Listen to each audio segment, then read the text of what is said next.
the clip. It's Andy Campbell! It's in! Campbell comes off the bench to be a hero! A superhero! Breakthrough! It's taken a while, but it's been worth the wait for Cardiff City!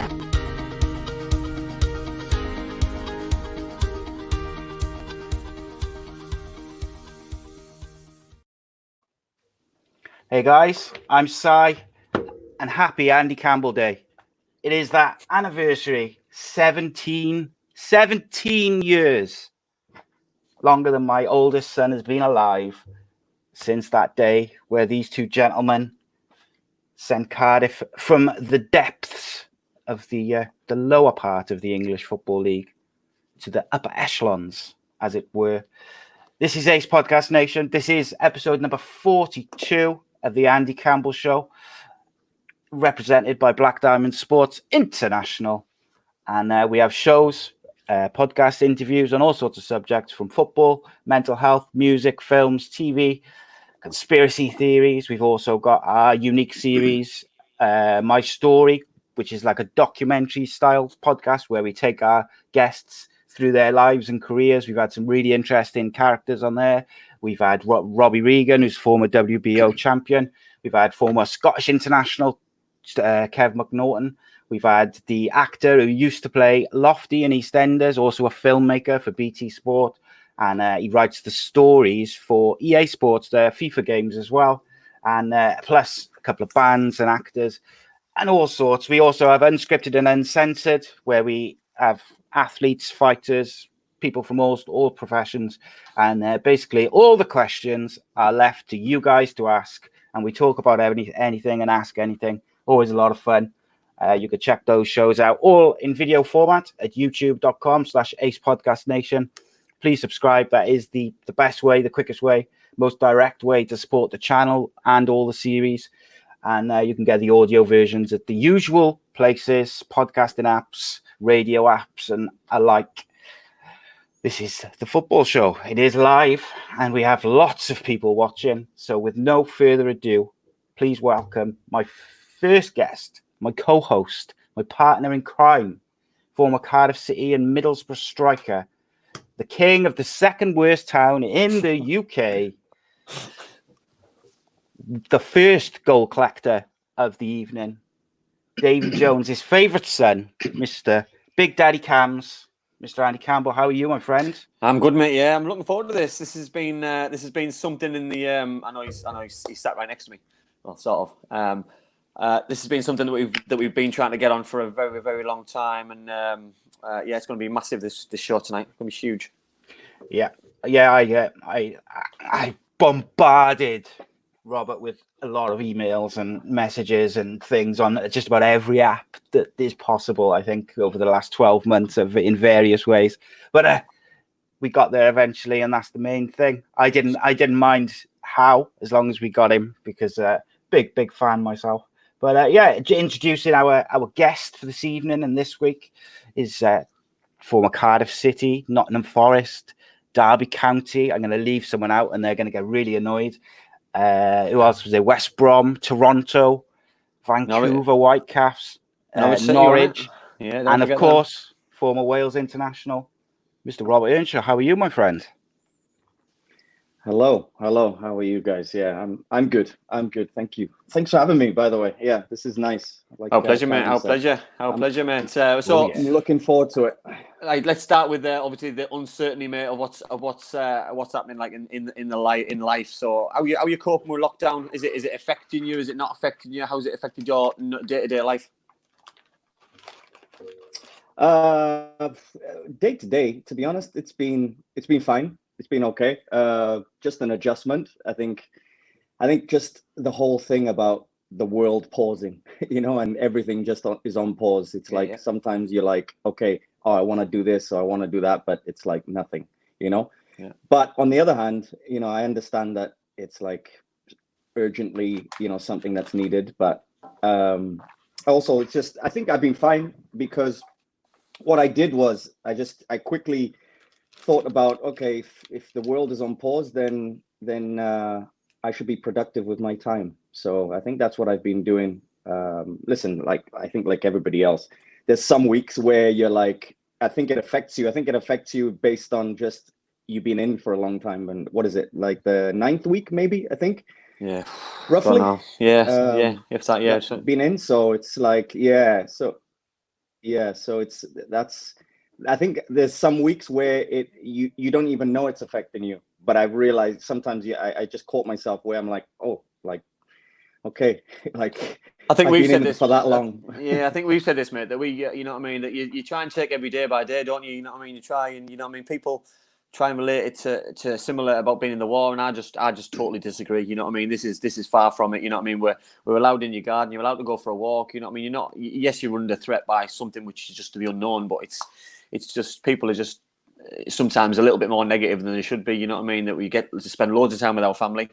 But also at the same time, we're there to protect each other and protect your close ones for each other, you know. So I've seen this show grow. I've seen different things happen, which is fantastic, you know what I mean. So I think sometimes you've got to see the positives rather than just seek out the negatives all of the time. And it's just lovely to hear that, because it was like a breath of fresh air, that, mate. Because for me, that was like a really, really proper good analogy of what's going on, you know. Because everyone's different, you know. That some people are still working, some people aren't working, some people are doing bits voluntary, going at the NHS, etc. And it's just really, really nice to hear a different voice and a fresh approach to how they're handling it. Yeah, you know what? And I think that's been the thing. I think everybody, what I hear is very, I guess, leaning towards a more negative side. I don't really see it as that. I mean, I've enjoyed it. I think that's number one overall. You know, whether it affects you this way or that way, I think overall I've enjoyed it, because, you know, it is that, you know, you do, you know, and for most people, you know, you're praying for more time with the family. You're praying for, you know, closer time, and, you know, even the little things. I think like little things like, you know, you're going for a walk with your family or something, you know, like little things like that. People should really appreciate that, because, you know, it's very, very powerful. At the end of the day, you know, what are we here for? What is life? You know, it is the time with the family and the things that you know.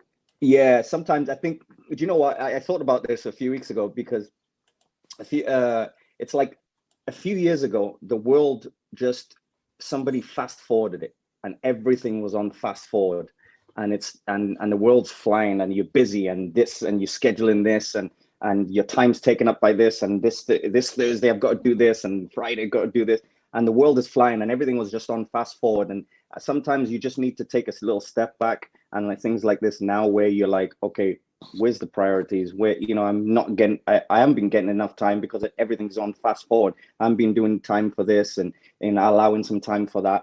And I think that's been nice, because, you know, like I said earlier, I've been productive, you know, just things like, you know, some of the things that you want to do all the time, but you just never get the chance. You haven't got the time. You're flying, you're doing this, you're doing that.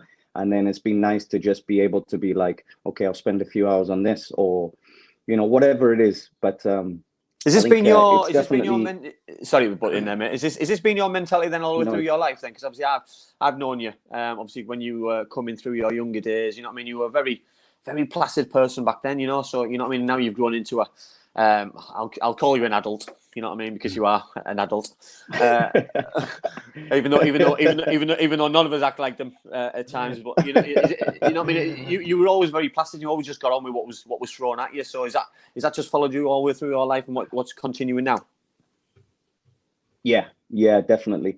I think that's just a big part of me, you know. And I think you've got to allow. Sometimes you have to get on with things, you know, whatever is thrown in front of you. And that's normally what I found is the best way and the best approach. So things like this. And to be honest, the last few years, especially, you know, now I've gone into coaching, especially, I like to take a little bit of time, like during the day, where I just, you know, I kind of close everything off. And then, especially, you know, in the cases where I think with coaching, you spend a lot of time kind of self-developing.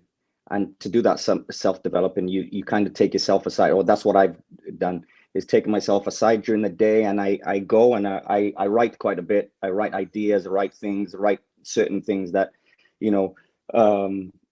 really connected to coaching most of the time, or just life or whatever. So I take a bit of time. So when this has been like, okay, now you've got to stay at home or just, not do much.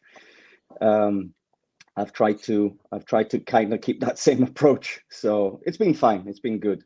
Like, before I let Si in, because we've got a quick question which links into what you just said there. So you're on about coaching. So obviously you are a coach now, which we will go on about later on. But then a quick question now while we're talking about it. So how would you go about coaching Robert Earnshaw? Me? Yeah. Okay. What a question. Straight into it. That's a good question. That's a great question. Obviously, I knew you probably your confident when you were the most confident, when you were probably arrogant, but in a really, really good way. You know what I mean? So I think, how would you coach yourself? You know what I mean? Because, you came alive for me, and you came alive more in games, in certain drills in training. You know what I mean? There was certain things that you didn't enjoy doing, like us all. Certain things that you didn't want to do, like us all. So how would you cope with yourself? I think I'd connect with me a lot. I think I would give a lot of freedom and give a lot of, I guess, allowance to be able to, because certain players are different. And now, I realize so many people learn differently, and people need a certain kind of structure or not non-structure to be able to be allowed to do what they do. So, and for my case, I needed a lot of freedom. I needed a lot of be open to be able to let myself go, if that kind of makes sense, on the pitch and around it. Still that structure, still need to do this, but I would connect with me a lot and explain a lot of things too, because I think that's one of the things that I really, especially now, I kind of carry with me as a coach is I want to explain, I'm doing this. This is why. And I think that's key. And I think a lot of the times where, you say about, like, I didn't like doing certain things. Sometimes I didn't like doing certain things because I didn't know why. And I was, in my mind, I'm doing it's like a drill or something, or in the gym or something like that. And we're doing something that's doesn't even relate to football or what I see. But there was no explanation why. And you're just there and you're like, what's this for? What are we doing this for? Because I'm curious. Is that also because, obviously, going back in the day, you know what I mean, and probably in football, especially when I played, there wasn't a lot of staff, there wasn't a lot of coaches. You know what I mean? It was a manager, assistant manager, first team coach, a max. You know what I mean? Where now you've got fitness coaches, you've got other coaches, you've got first team coach. You know what I mean? Step 1, step 2, step 3. You know what I mean? So there's can be 6, 7 coaches on the training pitch where they can have small groups, they can talk to players, bring them out, have a conversation, put them back into training sessions. Where back then there wasn't that kind of communication, and if you didn't have a manager there, for example, who was at game, traveling, doing something else, it leaves you quite short of what you're doing, and leaves you quite demoralised. You know what I mean? At times, what the way I found, you know what I mean, that it's like a one-on-one, and if you didn't enjoy the session at the start, then you switched off. You didn't enjoy it at the end. You finished in a bad mood, and you didn't look forward to tomorrow. You know what I mean? So it's a difficult one. You know what I mean? That's just my opinion. That's my opinion. And it was like that, yeah. Yeah, and it was like that. And sometimes you're stretched, I think, especially because generally there was probably 3 coaches most of the time. Some clubs there's 2. And, they're busy. And now I understand it a bit more. So I also give a little bit back where I'm like, okay, right. Like, there's certain things where I understand because you're stretched.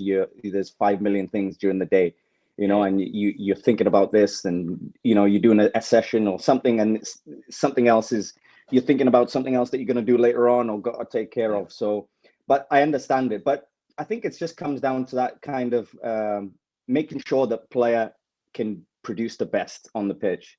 And I think you need to, it doesn't all happen, around the training session. Sometimes it happens outside of it, and I got a little bit of that as well. I mean, things like when I went with Wales, I had some really good times where, things like some coaches used to take me aside, do some video, things like that, where I really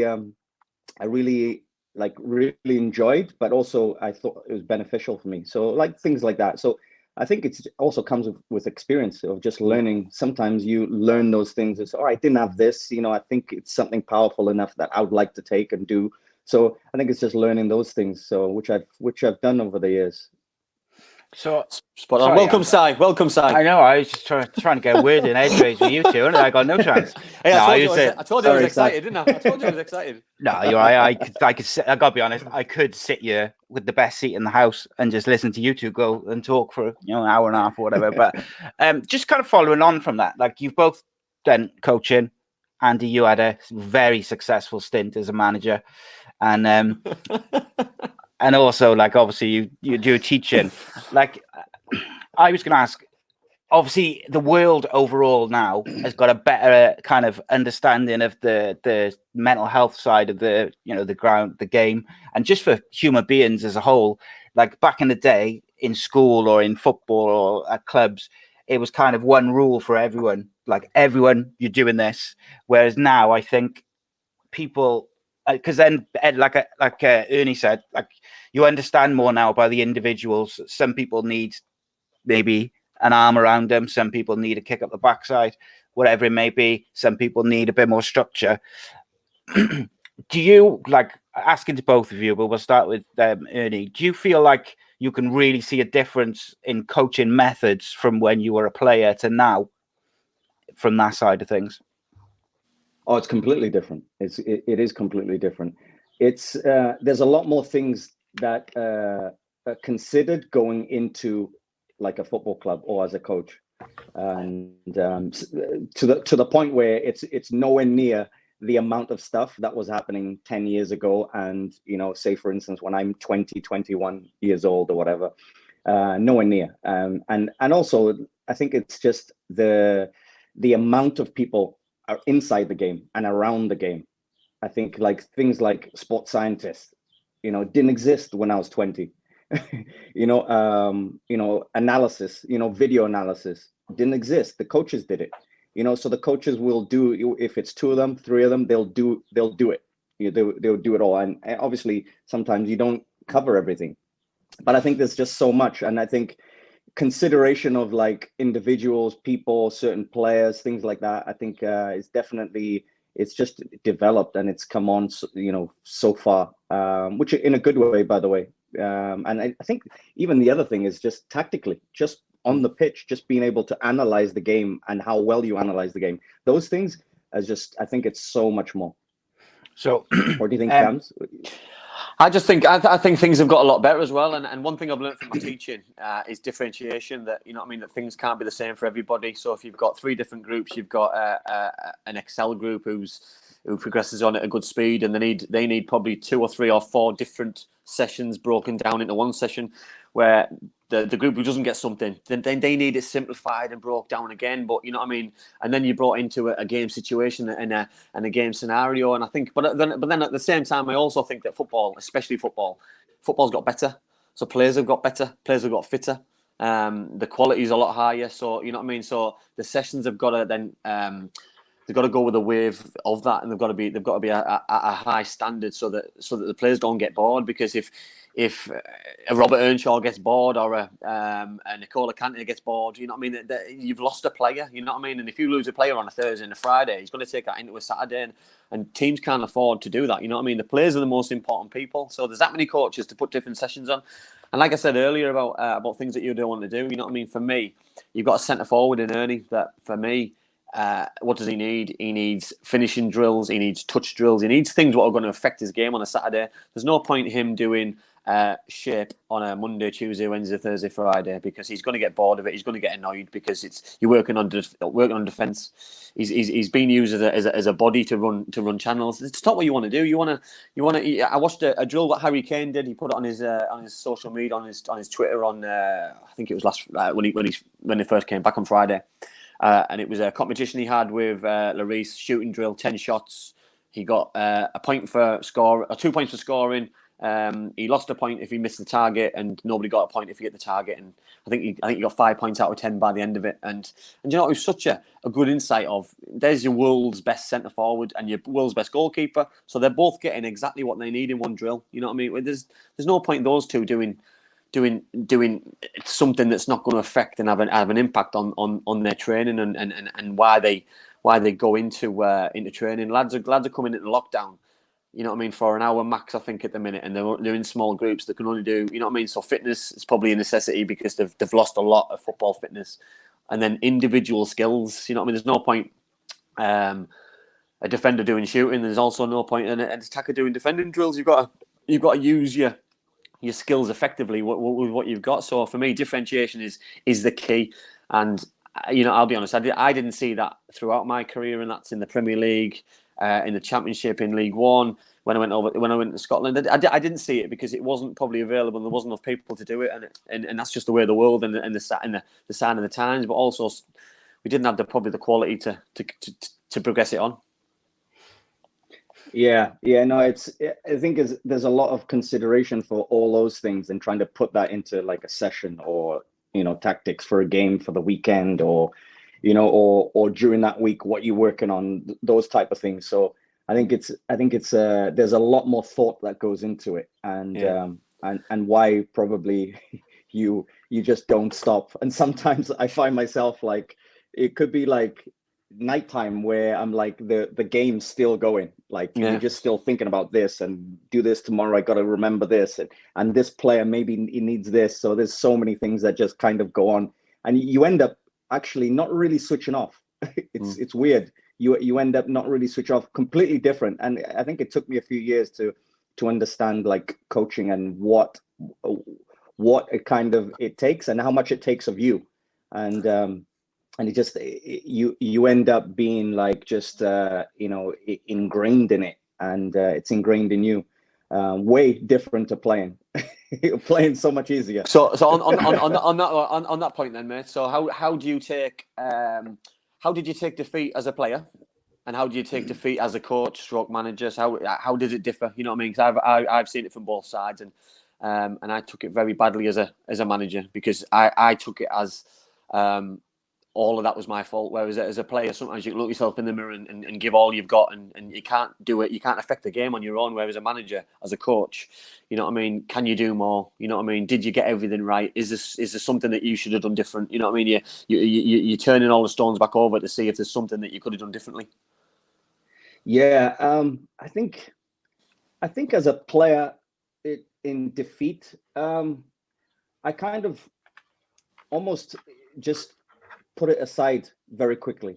It's more of an annoyance, but I think there's a connection there with the coaching, because I always see it as have I prepared myself right, and did I perform correctly? And perform as a player is, okay, you know, how many chances did I get? Did I create chances? Did I allow myself to play well, you know, and connect with the other players? How much did I create for the other players? You know, how was my movement? You know, was my movement good? Or, you know, I know inside, because I always take responsibility. I think that's, as a player and as a coach, I always, number one, take responsibility for it. And that responsibility as a player is, you know, those things that you can affect on the pitch. As a coach, it's okay. Did we prepare? Yeah. But was all the details that were needed, like to analyze the game, and what you send the players, and the messages that you give the players at that time, and then do you allow them to do that? And sometimes players play bad. Okay, that's no problem. Sometimes you have a bad game. It's okay. But, you know, as a coach, you're like, okay, what's the things that you know, what's the things that you could have done better? And I think I'm very similar in the same way as a coach, and as a player. It's more understanding what went wrong, or how you got beat. And sometimes you got beat by a better team, and you move past it. I can move past that. That's not a problem. The only concern I always have as a coach is, did we play well, and did we play well based on the things that we're trying to do? Like, if we're trying to play a certain way and the ideas are of a certain way, and this is how we apply them, did we do that? That's more my concern, not the final score. Because if we do all of that and then the other team is brilliant, then okay, because we're not going to all be winners. And sometimes you have to say, well done, the other team was brilliant. The other team was great. Totally agree. Okay, we move on. Totally agree. But also, I've got to say, it's not nice. Yeah. It's a constant annoyance with losing, and you concede goals. I get annoyed with not when we concede goals. That really annoys me. I hate that. Also, ruins your weekend. It ruins your night. You know what I mean? It can have a bigger impact. I just wanted to circle back to something which you both mentioned a couple of minutes back. You said about the considerations for individuals and for players, and I guess I wanted to ask both of you me and you haven't had a chance to talk about this either. About the response from the football community overall and from certain players towards Troy Deeney when he said basically that he wasn't comfortable to go back to training. He was concerned about the safety aspect of playing and, all these different aspects which he was rightly concerned about. And I was surprised by the reaction from certain places. And I just really wondered what you guys thought. I mean, and we'll start with you, mate. Like, what you think about it? Because at the end of the day, the global pandemic is not something we've ever had to deal with. So no one really knows what is the correct thing to do. We're just kind of, the people in charge of football are just kind of making it up as they go along. And then we want footballers to talk to us, and we want footballers to interact with people and not to stay quiet. And then when they do, they say something which, all right, some people didn't agree with, and they get completely slaughtered for it. And I guess I was just interested in both your points of view on that, because I felt really, really sorry for Troy Deeney. And what about you? What did you think about it, mate? I had a conversation with Dad about the same thing this morning. I'm absolutely disgusted with the treatment. I'll be honest. It's made my blood boil with the reaction that he's got. I think that, first and foremost, Troy Deeney's a dad, a family man. He's looking after himself. He's looking after his family. He's looking after his son, and he's making sure that that basically life continues. And you know what I mean. The message what I've got from all of this when it first started back in end of March, start of April, that life is the most important thing. You know what I mean. Stay home, stay safe. Things haven't really changed. You know that you know what I mean. Stay home, stay safe. He's staying home. He's staying safe. He's keeping his family safe. And nothing's changed. Yes, the protocol in England's changed a little bit. Be aware, be aware of what though. It's still going around us. It's still happening, and 2 whole lads got tested positive. You know what I mean? So and 2 staff as well from exactly. Watford. And the probably the biggest annoyance I've got as well, and I've used his name earlier on, N'Golo Kante. Kante has also refused to play, and this has gone under the radar a little bit. You know what I mean? So because he's a different kind of player, he hasn't had probably the history that Troy Deeney's had. You know what I mean? He's not public enemy number one, but he's getting all his stick. Joey Barton came out and publicly criticised Troy Deeney, and it was bang out of order. You know what I mean? Went on Sky Sports, publicly destroyed him, bang out of order. And Kante gets... I'm not saying anyone should get stick, but Kante just gets... he's a lovely fella. He's made the right decision. Well, so has Troy Deeney. Troy Deeney's made the right call for himself and his family. I hope it doesn't affect Watford. I hope Watford stay up, because since Nigel Pearson's gone there, who's an ex-teammate of mine, I hope to stay up for him and for Troy, and I hope Troy gets an opportunity to play in the Premier League next year, because he deserves to for the season he's had and the player he is. But for me, he's made the right call for himself. End of. Yeah. Do you know what? Sometimes we're ready to shoot people down, but not based on you thought about it. Like sometimes I think, hold on a minute, that's a human being, right? That's a human being. Imagine you're the son, right? And then that's your dad making that decision, all right? And you'll be proud of your dad for doing that. And you think, how caring, right? But because he plays football, because you see him on Match of the Day a few times during the year, you almost a reaction of negativity rather than almost, I think sometimes things like that. And listen, nobody's gone through this before, especially, people our age, but you have to allow for people to make a decision based on the things that have not that it's just out of your hands. This thing just came up from nowhere. Nobody knows how to handle it and what's the best idea. You can have you have got a thoughts about it, but he's done something and made a decision based on what's best for his family. And listen, those contracts and I think people start to kind of relate to, profile and money, and this nothing to do with that. Nothing to do. It's got nothing to do with how many times on Sky Sports or to the day or how much music. Nothing to do. It's due to human beings taking care of family. How to do that, and how to do that, because it's they're taking care of a kid and taking care of family, which is number one, and everything else is secondary. And I think people have to kind of remember that. I couldn't have put it any better myself, mate. That's an unbelievable answer. That's a great answer. I'll throw that back at you then. So, when you're younger, you think you're invincible. Troy's into his 30s now, isn't he? You know what I mean? Obviously, he's got a young family. If this came around when you were playing, how would you feel about playing and going back to work or to training? Sorry, mate. You miss it all. So how would you feel? If it happened back in the day when you played? How would you feel about going into training and going back to work? Would you be comfortable in going back to training? I think. Listen, I think it depends on that. I think, to be honest, I'll do the same thing as Troy Deeney. I think if my kid was, in danger somehow, you've got to protect your family. You've got to protect a young child, and you've got to make the right decision based on that. And he's in the best place to analyze that and make a good decision based on that.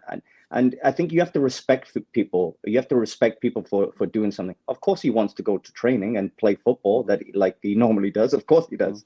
I think it's crazy to think that he doesn't. But is football bigger than his young kid? It's not. No. And everybody would agree with that. But I think people are also missing a trick as well, because these players who aren't going back are potentially working harder every day than the people who are going back. You know, that people are going back and they're training and they're getting the rest. Well, these lads, they'll be doing double sessions. He'll be on the bike, he'll be on the treadmill, he'll be doing core sessions, he'll be doing ab sessions. You know what I mean? They'll be working super hard because he's a professional athlete and he wants the best for himself, and he won't be getting out of shape, but he's doing it possibly from his own four walls in his house and making sure that everyone is as safe as they possibly can be. Si, and for me, I don't get it. And Charlie Austin, Joey Barton, you know what I mean? These kind of people, they've got absolutely no right to have a go at individual circumstances, because everyone's different. You know what I mean? Ernie spoke there about you treating people different in as a coach. Well, this has been a coach as well, that every person will add an individual phone call and ask what are their thoughts about it, because people might have elderly family living with them, people might have young children, people might have ill children, and it's you just don't know, and you can't speculate. And also, when people, Ernie mentioned it about money, people go on about money and think that they shouldn't get paid. They shouldn't. Oh, what's a load of rubbish? You know what I mean? This has got nothing to do with money. People, you know, I mean, this is never going to happen, hopefully, ever again in my lifetime. I never thought it'd happen in my lifetime. So when people start talking rubbish about they shouldn't get paid this, they shouldn't do that, you know what I mean? It's just utter rubbish. So the other thing is, as well, is no one knows, outside of Troy's family and friends, no one knows Troy Deeney's circumstances. No one knows if he's got an ill relative living with him, or his wife is pregnant, or whatever it may be, or if his children have got any health issues. Every single footballer, every single person, whether they're in football or not, has to make a decision. So when, even like in Wales, lockdown is still the same as it's been for weeks. I know it's slightly different in England at the moment, but when that lockdown is lifted, people everywhere will still have to make a decision on whether, they return to work or they keep working from home, or whatever their individual situation is. And I think that's what people need to remember, is everybody's situation is different.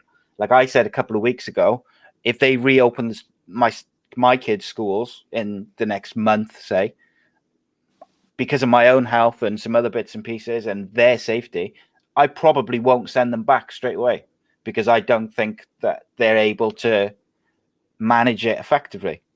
And until I'm comfortable with that, I'm not going to send my kids to school. So why should Troy Deeney, like Ashley's made a great point there, he said, why should Troy Deeney risk his son's life? I think it's his son who's got some health problems, just to entertain people, just to play football. Yes, he gets paid a lot of money. Doesn't matter. Why should he risk any of his family or his own health? Yeah. You know, and we said, and as well, a couple of weeks ago that I said that I knew at least, I think it was 2 or 3 footballers who I had spoken to who weren't comfortable going back to play football at the moment. They didn't think that it was fair that footballers were effectively being used as guinea pigs. And that's been opened up now to athletes overall, like combat sports athletes, MMA fighters are able to go back to grappling and training and sparring now.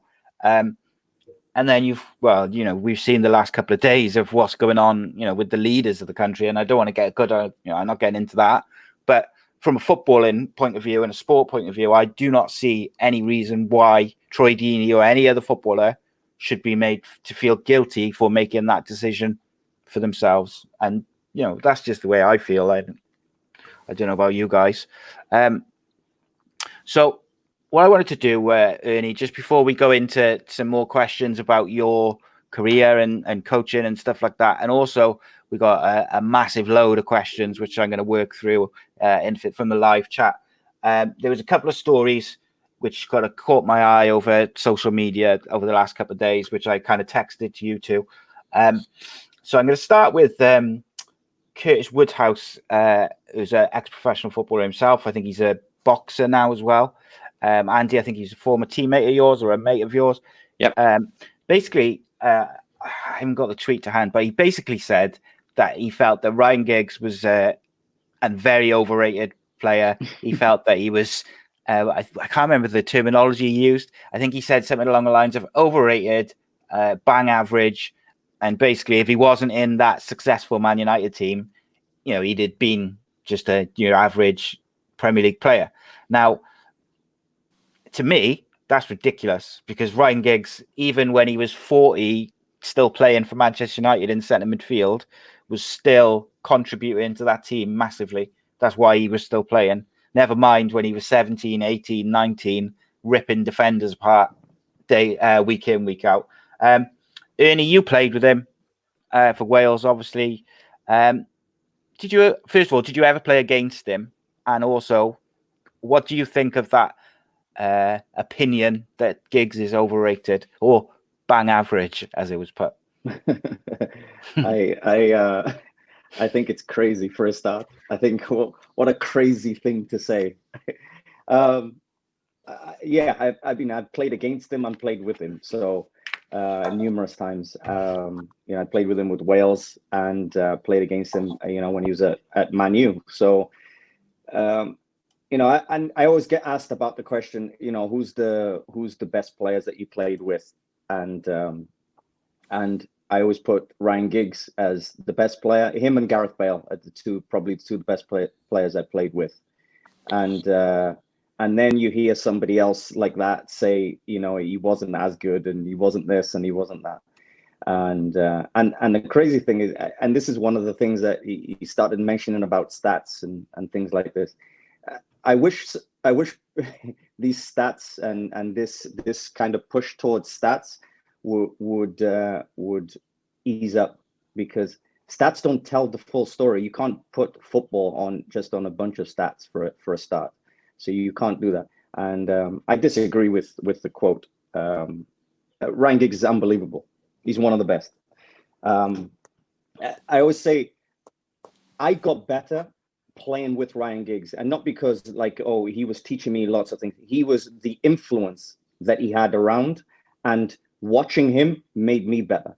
And this is in training sessions. You do little small things. For instance, I can't remember, we playing somebody at the Millennium Stadium at the time, and he's gone on one of his dribbles. He's gone down the right side and he's cut in and he started dribbling inside the box towards a defender. And I'm in the box making a movement, so I made eye contact with him, and I made a little movement towards the near post. And in that split second, he's seen me, and he's made a decision to put it through the defender's legs, because that's the only way he could have put it there, you know. And that was just like there was a little moment where I'm on the pitch and I had to admire it for a second. I was like, how did he see me so quick? How did he make the decision so quick? And then think, okay, the only way I could almost get it to him is through the defender's legs. And that's the only way he's going to score. If it doesn't come off, then corner kick, whatever, play on. But in that little split second, I was like, that's just on a different level to make the decision so quick. But Ryan Giggs is an unbelievable player, and he's been an unbelievable player for generations. And it's no surprise that he's won so much, done so much, and he's a top player. And that's just it. I think that's just the what I've got to say about it.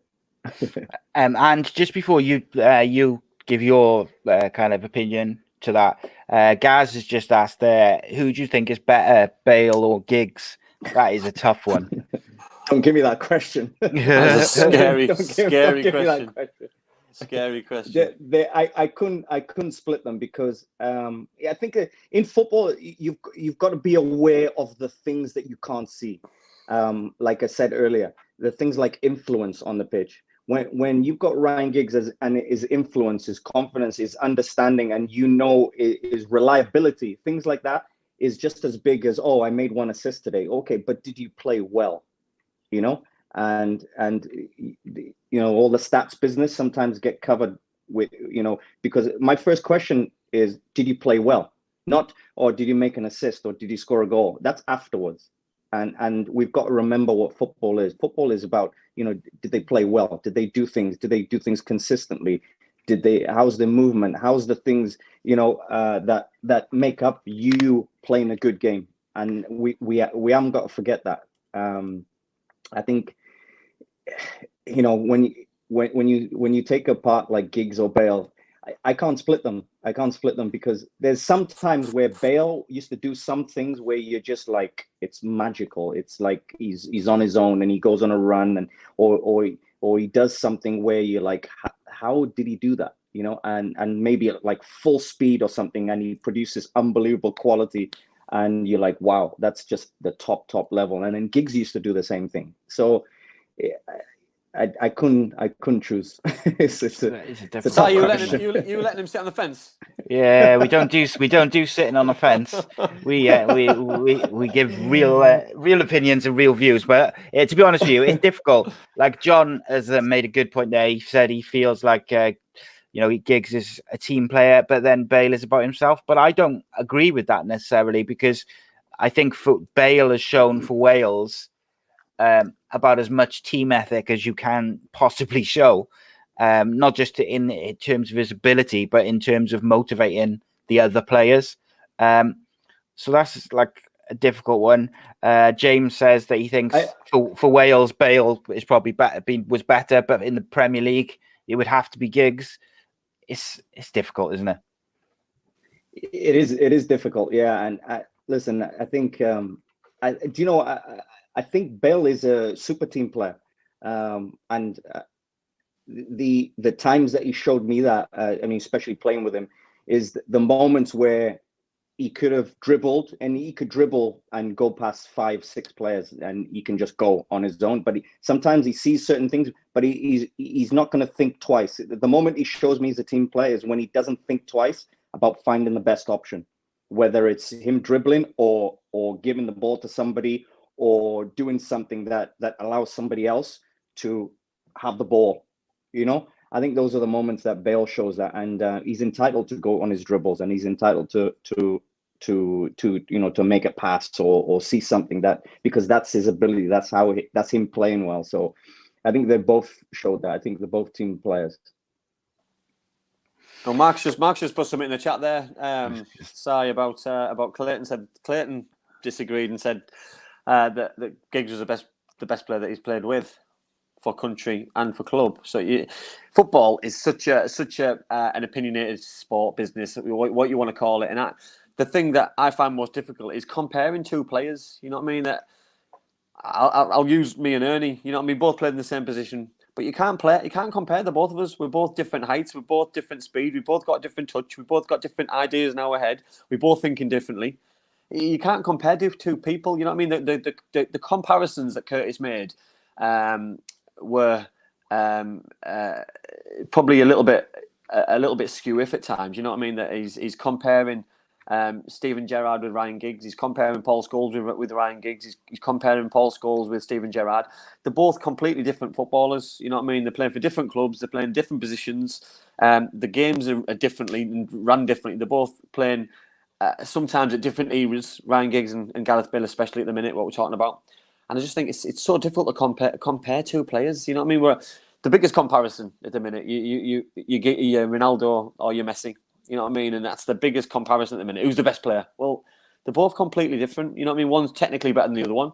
One's got a better goal scorer than the other one. Only just, yes, but he's still got a better goal scorer. One is built so strong like a man mountain. The other one's very slight, but it's just you just can't compare people. You just can't compare players that much. You know what I mean? It's nice to make the comparison, and it makes a great conversation, and it makes social media, and it makes that conversation, by the way, because that went on to Talk Sport, that went on to national news. You know what I mean? So if that was the plan, you know what I mean, and knowing Curtis like I do, that probably was the plan. You know what I mean? Because he's very opinionated. You know what I mean? He's a very successful person. Don't let me start there. You know what I mean? I thought he was an excellent footballer. Did what he did. You know what I mean? Very well. And then to retire at early 20s to go and be a professional boxer was just the most surreal and ridiculous thing I think I'd ever heard. But for him to be a world champion, unbelievable. But then, you know what I mean, to then come full circle again and being back involved in football and come out with some of his opinions, can be quite strange. But you know what I mean, sometimes you've got to take it as it is. And for me, it's tongue in cheek, and it's not made with any malice, and it's not made with any. But I think some people on social media take it personal. You know what I mean? Because I know there was a bit of racism flying around this morning, which you know what I mean. Which you know what I mean. Listen, it's a football debate, and that's the end of. You know what I mean. You agree or you disagree. It's like Marmite. You know what I mean. People. You know what I mean. People love football. People hate it, but you know what I mean. We all love talking about it, and especially at the minute, we're all hating not being involved in it and talking about it as much. And you know what I mean. I think it's making people a little bit clouded on what's going on. But for me, difficult one, you know what I mean? For me, Ryan Giggs was one of my heroes growing up, you know what I mean? To play against him at United, you know what I mean? He scored in every Premier League season. I'm sure he did, you know what I mean? He's won all these trophies. He's won games single-handedly on his own, you know what I mean? But then you see Gareth Bale, you know what I mean? You see the joy and success he's had, you know what I mean? In Champions League finals, in Euros, in qualification, you know what I mean? So for me, it's difficult to compare them both because they're both unbelievable footballers and they're both so successful at what they do. And you know what I mean? I'm not in a position. I only see from outside looking in. You know what I mean? But if you can put both of them together, you'd have an unbelievable player. Let me put that right out there. But unfortunately, you can't. I was lucky enough to play a few games with both of them on either side of me. So nice. Very, very, very enjoyable. How can you fail? How can you fail there? You don't believe it, you can't, can you? So yeah, no, it's good though. All good. You have to enjoy players. There's always going to be the debate because there's always a couple of players where people throw them together and say, "Oh, who would you rather?" It's a good debate, but sometimes you got to leave it there. I totally agree. Yeah, totally.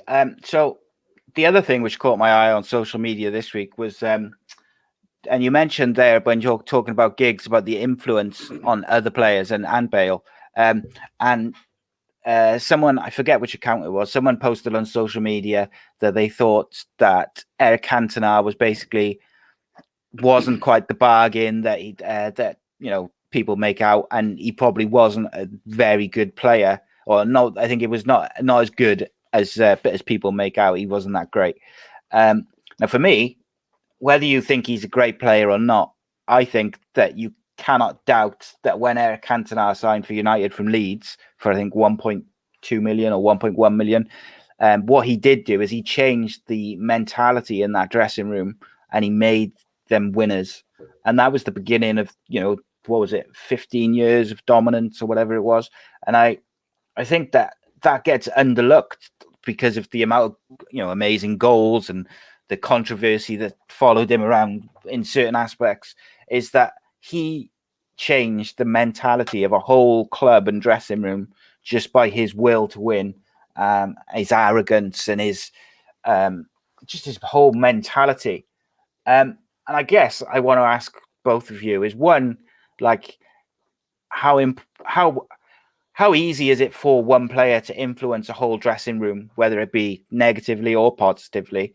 And also, do you think Eric Cantona is the best bargain of all time, or is he overrated?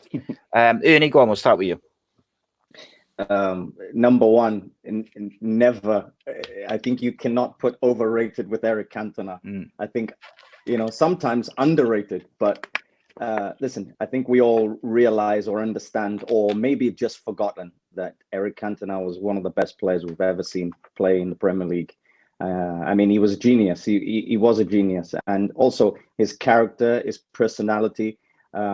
He was just so good for the game. He was just so good for everybody, and also just who he was, and what he represented on the pitch. You know, he turned up. He's gonna produce the business, and whether it's assisting, whether it's making passes, whether it's influence, whether it's just how he just moved on the pitch, was just so good. I think it was a steal.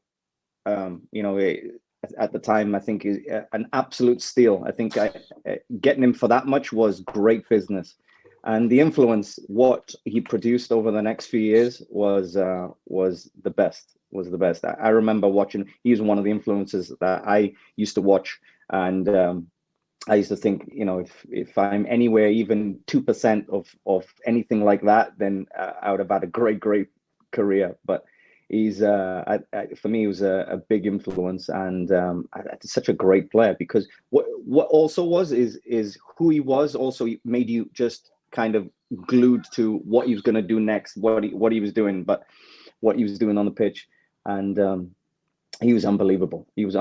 And I remember there's a couple of seasons where he just destroyed the Premier League, and everything. He was in the right place at the right time, scoring the critical goals. Just, you know, everything that he was doing was just at a higher level than everybody else. So, you know, I think Cantona is one of the best we've ever seen. Indeed, yeah, I can't agree with you more. I got to say, and some of the goals he scored were just out of this world. Go on, about you, and I think we'll also miss a trick that how successful he was at Leeds United. You know, that he came over to Leeds. He won the Championship with them, the Premier League before it was a Premier League. So, you know what I mean, he gave them ultimate success before he got sold to Man United. You know what I mean, and it won't have been the easiest transfer, by the way. You know what I mean. You've got to look at it as well. The pressure put on himself to move from Leeds United to Man United at that time. You know what I mean, with the hatred between the two football clubs was massive. You know what I mean? He took it in his stride. There was a lot of negatives to go with King Eric. You know what I mean? But I think they were outridden with the positives. Even when his infamous karate kick against Crystal Palace, that his first game back against Liverpool, it's just written in the stars. You know what I mean? And cream always rises for me. You know what I mean? And the best players always come to the party when they need to. You know what I mean? And he was always there. It was his arrogance, the way that he stood, the way that his collars were up. You know what I mean? He everything what he did. He was a showman, and showmen are there to perform. And you know what I mean? But he was also a winner. He did everything in his power. Ernie said earlier on about playing well. You know what I mean? That was instilled in United through Fergie. You know what I mean? So Alex did it all the time. You know what I mean? He bought very cleverly players, and in every position. So he brought in really cleverly players that would kick United onto another level, and he dominated. I'd say probably that number 10 role, you know what I mean, in between the midfield and the strikers. You know what I mean? He could play up front. He could get involved in midfield. He always wanted to get on the ball. You know what I mean? He'd have Kanchelskis on one side, Ryan Giggs on the other. You know what I mean? So it's scary. You know what I mean? That we spoke to Clayton last week about, you know what I mean, how good these kind of players were, and you know what I mean. That it must have just been an absolute joy to play with, because he made the Premier League at that time, 92 onwards. He pushed it on to another level, and if it wasn't for the likes of Eric, coming into the Premier League and signing for Man United. I don't think the Premier League would have been as big as it was, because it gave the Premier League a massive boost at the time, which was massively needed. Could you argue that he? Sorry, I think the other thing as well. What I think the biggest thing is, I think Man United have had that, class of '92, kind of those players and a few other experienced players. But I think when you have the difference is when you're a great player is when you can come into a football club like that at Man U, and then I think they were a good team, but because he came in and because of how good he was, then the club became what it was. I think that's the influence, that's what shows how great he was, because I think a lot of those players would agree, the young players coming through and they believe they're a decent team, but then they've got a great player playing on there and also somebody who can handle any challenge, and when he steps in and he can handle any, they raise their game up, they come to his level. And I think that's when they all now started to go and reach their own levels. I think that's how you can kind of put Cantona, in words. I think he was brilliant at that, and he then became the showman that he was.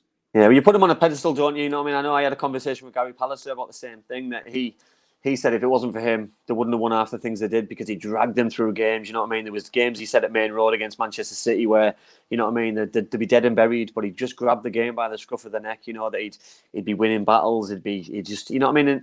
And to be fair, I don't think we see enough of that sometimes. You know what I mean? Imagine as a centre half playing against an Eric Cantona and a Mark Hughes. It just must be the most daunting, upsetting thing in the world, because you're not going to get any change from either of them. You know what I mean? They're going to be at you from the first till the last. And then if you do get a bit of respite, you've got two flying machines on both wings.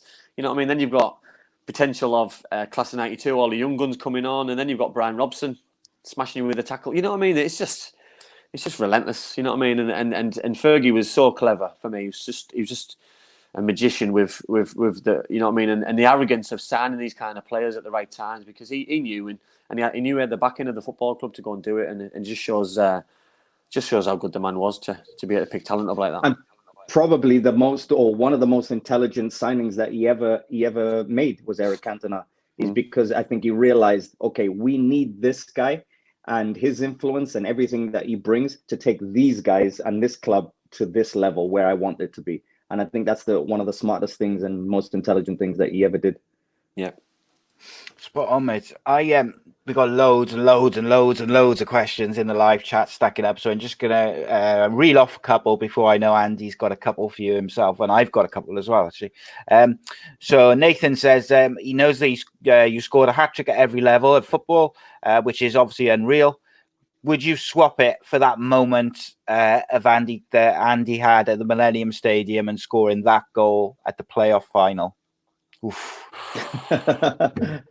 No, come on. I might swap.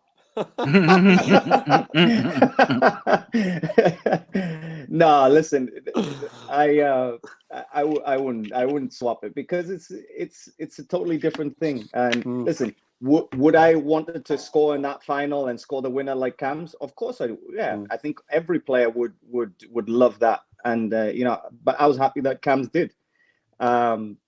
So yeah, I wouldn't swap it, but I would have loved to have been in his shoes and scoring that goal.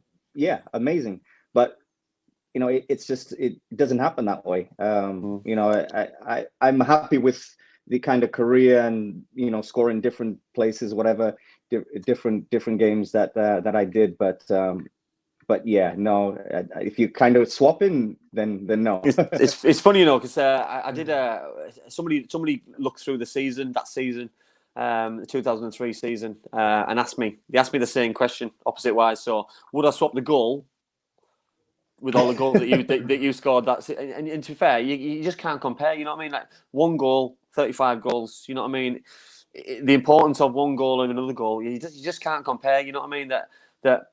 I said, you know what I mean? Because obviously I started the season against Oldham. I scored the first goal in a 2-1 win, and then obviously you took over against Boston, and then you scored. I think you scored every goal in every game since me, didn't you? To be fair, against every other side. So and we had that kind of relationship, didn't we, as a group, not just me and you. That as long as you were scoring goals, we're all happy because we're winning games. And I think as a player, you've got to push each other. We push each other in training. You know what I mean? And we got an opportunity sometimes to play together as a three. Sometimes with Thorny and sometimes with Leo. And I think sometimes you just gotta cherish those moments because.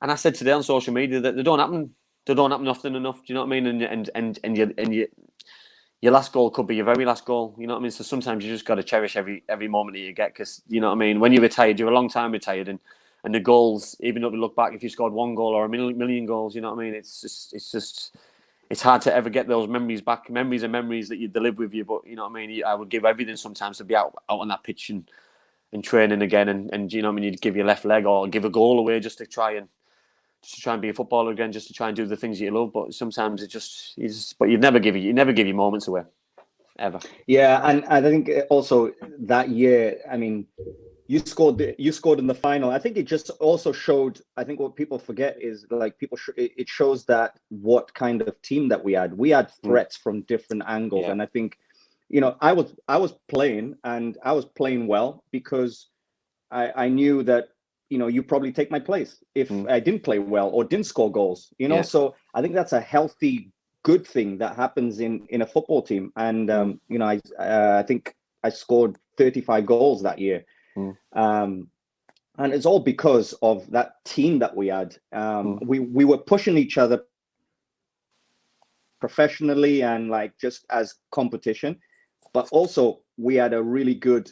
Just a good team morale that it helped us. I mean, there was no coincidence that we ended up, you know, getting promoted and doing so well in that year because that's what we had. We had quality players pushing each other, competition for places, and you know, I think we could have played with each other a little bit more. I think is more the case, but. Yeah, well, I totally agree. I mean, it's disappointing, isn't it? Well, disappointing for me. You know, you played obviously nearly every game that season, and it was just nice that we all got on the pitch. We all got on unbelievable off the pitch. We had a great camaraderie off the pitch. You know what I mean? There was a socialising. I'll call it socialising, but it was drinking and gambling. But it was a socialising culture. But it is what it is. It's back in the day. You know what I mean? And you look at the Paul Mersons and the Ray Parlours, and that's the way it was in football at the time. It wasn't eating healthy, looking after yourself. You know what I mean? There wasn't social media where you're getting caught out and you're getting in trouble for someone taking a photo of you. You know what I mean? Which probably keeps you in and tries to keep you doing the right thing. You know what I mean? If Jack Grealish was playing nowadays, back in the day, he'd never be in trouble because he would just done it without anybody knowing about it. But unfortunately now there's a camera phone following him 24/7. He gets in trouble. This is the way of the world. Yeah, I mean, I've got to, you know, say, we had some good times. We had really, really good times. We had good characters. It was always a laugh. Some of the best moments that I remember is like from around that period where there was always going to be a laugh involved. There's always going to be, you know, we're on the bus, we're playing cards, we're playing, you know, whatever. You know, we're in the hotel. Somebody's always getting up to no good or something like that, and also it was fun and it was football, and everybody was there to play football, and we were always going to try and play well and push each other. And we had good people that really, really put. I mean, you know, Graham Kavanagh, Willie Boland, you know, people like that like kind of just like they were the core of the team that just pushed us. So we were there. Number one is play football, play well. And then around that, it was also the enjoyment, which is one of the best things I think that I remember. I loved it. I loved it. We had fun. Totally agree. We always had fun. Totally agree. James asks, what was your best moment in a Cardiff City shirt, Robert? Sorry. Best moment. That's a tough one. That's a tough one. I mean, I was there a long time, so. A lot of moments. I think, you know, I'll just name a couple. You know, I think making my debut, you know, coming through when I was 16 and remembering that, like, what is it, 8 months before? 8 months before I was in school, not knowing if I was going to play football or what do I do after school. 8 months later, I'm involved with the first team. I'm 16, coming through. I think those are amazing things. And I think that season when I scored against Crewe to break the record, the 35th goal, I think was special as well. That's up there because I had that game to break the record of, you know, how many goals scored in a single season. So things like that, and scoring hat tricks. But those things, too many, too many. You're covering years and years of a period. So I think some of those probably missed one or two out as well, but some of those would be very, very special moments. What about outside of Cardiff? Was there a moment any of the other clubs where like you look back and you're like, wow, that was one of my favorite moments during my career? Yeah, I think when I went to West Brom, I signed, and maybe 5 or 6 days later, I was making my debut at Anfield, playing against Liverpool, and it was like, this is the rival of the Premier League, and the top players, and you see Steven Gerrard with his armband there, in just iconic things that it's just kind of ingrained in football people's minds, and it's right there, it's right next to you, things like that. Special. I mean, obviously scoring a hat trick at West Brom, staying up, West Brom, the Great Escape, things like that, lots, even when I was at Norwich, I loved at Norwich, and a lot of it, I mean, comes from, you're a striker, you want to score goals, you want to score goals consistently. When I was at Nottingham Forest, that happened. That was great. Norwich, the same, good times as well. So, also out in North America, I also enjoyed, and Tel Aviv, highs, lows in Tel Aviv, but overall, like, really good things that happened on the pitch. What about before Cardiff then, Ernie? So I do remember being at Middlesbrough and seeing you come down. I do remember. Did you came? Yeah. Came down for obviously you'd impressed. Your name had been circled round. And obviously before you signed for Cardiff City, that you came on trial at Middlesbrough. So was there any other clubs interested at the time? So why did you sign for Cardiff? Because obviously other teams were at the time, no disrespect to Cardiff at the time, but Middlesbrough were up and coming side, and I'm guessing you didn't just go there as well. You went to other sides as well. So why did you pick Cardiff in the end? No, and that's the funny thing. So we got to know each other from Middlesbrough. Yeah. So I went to Middlesbrough. It was a month, I believe. I was up there a month. Played a couple of games. Played a couple of reserve games, and I was up there it was like a trial, but it was, to take a look, but it wasn't, it was very informal. It was basically for both of you to take a look. You were seeing if it was right for you, and they were doing exactly the same thing. So, which happens, it wasn't like a trial, so to speak. Yeah, and I went up there. I think it was Frank Burrows, I believe at the time. So he sent me up there to I guess on a bit of a trial, and they had a look. I never signed, and it just didn't happen. I guess I felt I could have done better as well, but it never happened. But I was also happy because I was like, I'm going to PM training. I didn't really, I'm a 17-year-old kid. It's like, I want to do well, but I also want to play for Cardiff. So I was actually I was happy in the end that it didn't end up that way, because I wanted to play for Cardiff. Yes. How did you find that then? Because obviously you'd made your debut. You know what I mean? So obviously you'd impressed the football world, and then you go on trial. You know what I mean? Because nowadays, it's like that. You play professionally for a team, and scouts will come and watch you. And you wouldn't go into a trial. You'd probably just get sold for a transfer fee, and then probably get loaned back. So obviously things back then were handled a little bit differently than they are now. But so how did you find all that? Was that a little bit surreal? Did you feel as though Cardiff didn't want you, or was it explained to you? Yeah, so the funny thing is, actually, I've never told this too much. So around that time, so I signed for Cardiff from school. Signed for the youth team, got in the first team, scored a couple of goals, whatever. It was after that, then the managers wanted to send me here, send me there. So I actually, funnily enough, so I came to Middlesbrough. I spent a month at Middlesbrough. It was around the time Gaza was there. I remember I had just been in awe of Paul Gascoigne. I was like, Paul Gascoigne. Yeah. And so I went to Middlesbrough. I actually went to Sheffield Wednesday as well. But I only played for the youth team at the time, which was great but weird. Yeah. I actually also went to Fulham. I had a little bit of time at Fulham, which was unbelievable because I go up to Fulham and I stayed with Kevin Keegan in his house, and I'm a 17-year-old kid. I stayed with Kevin Keegan and Peter Beardsley, which was crazy. So I'm there, at Fulham, and it's a bit of a trial, but it was just training. So it was very strange, but it was good experience because it's like, these legends of the game that I'm staying with, and like, so I'm there staying with Kevin Keegan, and Peter Beardsley's making me dinner, things like this. So it's very weird, surreal, little things like that. But I went to a few clubs, So Sheffield Wednesday, Fulham, Middlesbrough.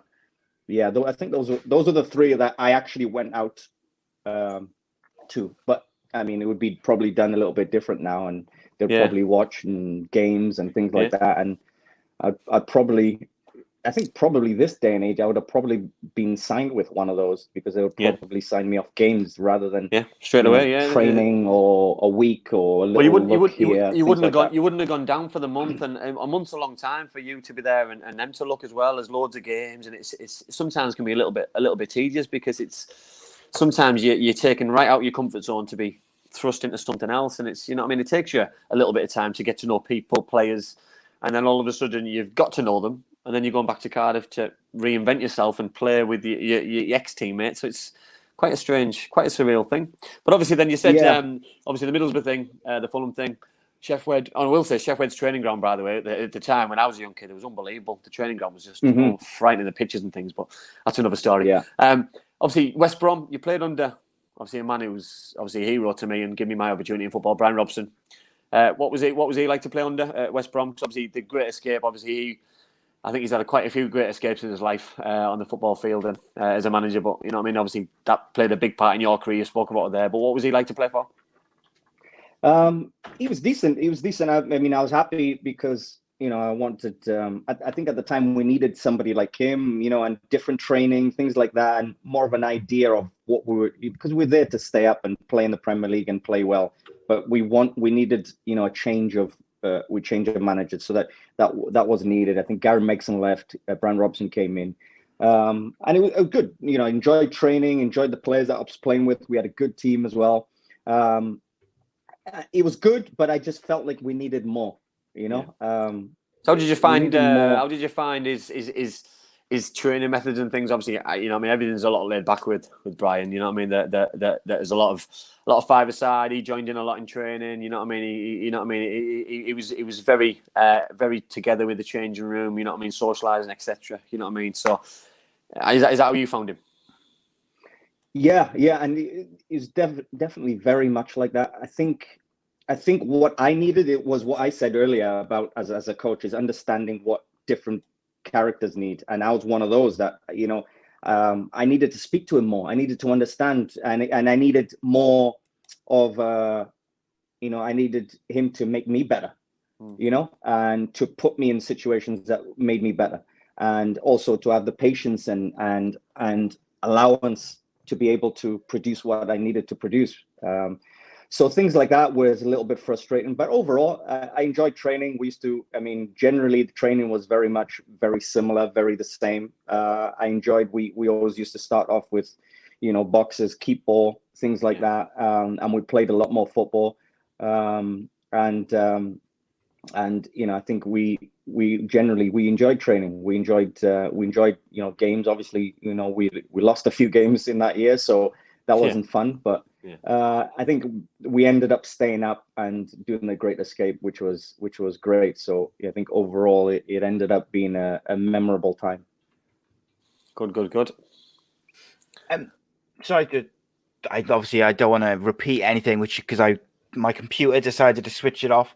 But just before my computer shut down, you mentioned about your time at Tel Aviv, and I just wanted to ask you about. I remember reading about a story that you were training, and basically there was like mortar attacks or rocket attacks, like either around the training ground or near the training ground, and you had to evacuate.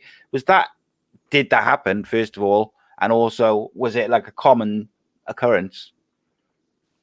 Well, yeah. So I mean, in Israel, I got to go to Israel because of Jordi Cruyff, Johan Cruyff's son. And he was the technical director. So he's the one that took me there. And Jordi's great, really good guy. And also I wanted to experience it, just expand my horizons, really knowledge, learn a lot of things abroad. So I went there. And so in Israel, there's this war that's been going on forever with the Gaza Strip and Israel, so it ends up being sirens go off. We're at training and sirens go off, and so I'm like, "What's that? What's going on?" Not knowing anything about the Gaza Strip, the war, and obviously the friction between the two places, and what's been happening. But the siren was based on, the siren goes off when there's rockets fired. When the rockets are fired, obviously they could be anywhere. The siren goes off. You're supposed to go to the side of the building, take cover, and obviously wait a little bit of time until everything passes by. As the siren goes off, then it's heard around the city. This siren, so it's really loud. And the Israeli have got one of the best forces in the world, war forces. So they shoot interceptor, which is pretty much a missile that blows up their missile, blows it up, stops it from coming into the city or hitting people or whatever. So yeah, this first training session, siren goes off. That happens. The Israeli players are like, "Oh, you got to go to the side of the building." Went to the side of the building and stopped training, everything like that. Went home, and we're like, "What is happening? What is this? What situation are we in?" And that was the beginning of it. And I've got to say as well, Israel is a great place. I mean, beautiful. The beach is beautiful. The city is beautiful. Tel Aviv as a place, unbelievable. One of the best places I've ever been to. But obviously with this situation, it was, political and we can go into that. But so this started going on for a little bit of time. And it ended up being, pretty much daily then for weeks and weeks. So it was tough. It was tough because, you're trying to play football and you're trying to train and do all of these things, but this situation where it's beyond football and kind of similar to now, really, where it's something really just unforeseen. And it was funnily enough, so it's the first time I think in 20 years they fired missiles that actually reached Tel Aviv, and Tel Aviv would have been about an hour 20 minutes away from the Gaza Strip.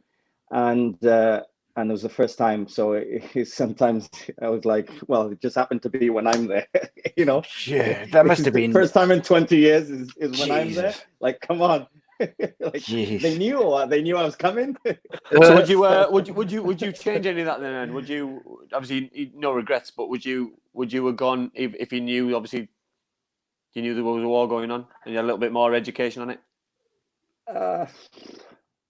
I think it was scary in one point, but also an experience that I went through, and it's something that's really just so surreal that, literally, I mean, another case where, we're training and a missile got blown up like 5 minutes from the training ground, but like in the sky, so you could actually see it, so things like that. So it's like those things are, obviously that's the difficult part of it, but the football side of it, I couldn't change it, because I think it helped me a lot, because the coach just come from Barcelona as youth, and a lot of his ideas and what we were doing was just tactically very good, very smart. Jordi Cruyff was the technical director, and his influence was great, and his idea, he's got a really great football brain. He's now gone into coaching. I think he's managing Ecuador now, I believe. So it's like, for those things, I think it really, really helped me. I think it helped me as a coach. So I couldn't swap those, because I think the shift of mentality and just to see football in a different ways and ideas has a big influence on me now. And I think it helped me a lot. So I couldn't really swap that. I would have done without the war and the missiles and everything around that. I could have done without. but it was tough, but a real experience at the time. Yeah. Sorry, Mrs. Willis just said there about a language barrier, terrifying with a language barrier. Welsh isn't a language barrier, is it? No, so the funny thing was language barrier. Well, they definitely couldn't understand me sometimes. But no, the funny thing was though, what people didn't realize is, so I go to Israel and everybody speaks English anyway. So it's not like you go in and there's a language. So it was just interesting that the manager's Spanish, doesn't speak hardly anything of English. The local language is Hebrew. We had 5 players who you allowed 5 foreigners. I was one of them, and a couple of the other, but a few of the other players that were foreigners could speak Spanish, so they could connect with the coach and speak Spanish really, if they didn't understand something. I was the only one who really couldn't speak Spanish, so. Say, for instance, put yourself into a team meeting. We're in the dressing room. We're in doing video, whatever, analyzing the game. The coach is, this is how we're going to play. This is what we want, whatever. But he used to do everything in Spanish. So every meeting, every time the manager spoke, was me in the middle of that. So imagine now the manager is speaking Spanish, and so everything comes out Spanish. Then he's got an interpreter who speaks Hebrew for the local players, Israeli players. And then there's me, I don't speak any of those languages. So then there would be a third translation where I got close with one of my good friends he's actually the manager of FC Twente now, who's gone into coaching, but we were playing together. And so he used to be my translator. So he'd translate from Spanish, and then Hebrew, then to English back to me. So every single time the manager spoke, every day, was those 3 languages that I had to process. So that's how I got to really just analyze everything, because I had to also analyze things, not just okay, I can't not listen this time because I might not have picked something up, But it's hard though, because sometimes we're playing a possession or whatever. I bet the day drags out, doesn't it? The day drags out 3 times as long. It was unbelievable. I used to laugh sometimes because there's some sessions where I used to shout, Gonzalo's my friend who used to translate, what's the rules? What's the rules in this possession? And then he started, it's 2 touch. Okay, it's 2 touch, right? Then I start playing. But before that, I'll just take 1 touch until I got connected with him and he told me or shouted over. It was like things like that used to happen. But good things, good laugh. Now I can look back on them. But at the time, you're like, okay, I don't want to do something wrong, but I've got to wait for him to translate what's happening. But it's funny because I after a while, I started to pick it up and started to understand little words in Spanish that meant certain things, so I could pick up and start to understand, a little bit of Spanish and what was the meaning. So, but Israel was a journey. Was definitely a journey. So obviously, leaving there, you obviously went over to America. You went to Toronto, didn't you? So, Canada. Did you always want to go over to the MLS, or did you want to try another country, so to give you more experience? Obviously, with going to Tel Aviv, you obviously had a plan of getting as much experience as you can is from different countries, from different coaches. So you know what I mean. So that obviously ticked the box. But did you want to go to different countries to give you a more expansive education in football? Yeah, I think that was the core of it. That was the idea behind it. I would have gone to different places. I think MLS and Toronto just happened to be the place that was kind of there, and I found was the best option. I think I also, I had a friend, Carl Robinson, who was playing at Toronto a few years before. So he told me a little bit about the club and what was happening. But I think MLS was of interest to me for sure. I didn't know whether I was going to play out there, but it's almost like in the back of your mind, if something comes up, maybe I'll think about it. But that's as far as it went. And actually was on the table. I actually had to have a think about it. And it just landed at the moment where I was like, I think this is the time where I need to go abroad. I need to really open up my football ideas, and experience different places, different cultures, different players.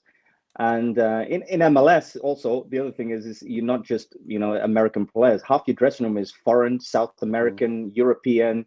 So it's just as much, if not more foreign than over here, where you kind of, it's not just American players. I mean, the last kind of, you look at the last maybe, I think Toronto, half the dressing room was foreign. Vancouver, half the dressing room was South American, foreign. So you end up really different football people, different cultures, different ideas. So I think that was one of them. That the times where I was like, yeah, I think this is the right time to really go abroad. And it didn't give me a lot of time to decide though, but it just landed at the time where I was like, yeah, I really fancy going to Canada at the time, but it's obviously Major League Soccer in the US, and just playing at different places, playing at different stadiums, because especially in the UK, I was like, I played pretty much in almost every stadium in the UK, like apart from a handful. I've seen every stadium. I've seen, I also, I need to grow. I need to grow and understand different ideas, different football. And I think that was burning inside of me. And was why I went. But I was so happy that I went because it was great.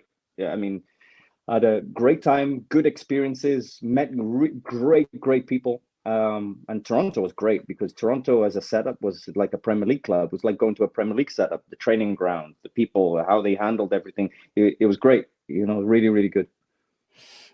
Richie asked, out of all the hat tricks that you scored, do any of them stand out as like a favorite or one which, it's difficult when you scored so many. Which is your favorite kid? I mean, there's a few standout, of course. Yeah. I mean, I think the Premier League hat trick against Charlton for West Brom. I think that because that was when even I was finding out that I've scored at this question that always comes up, scoring in every competition in England and international.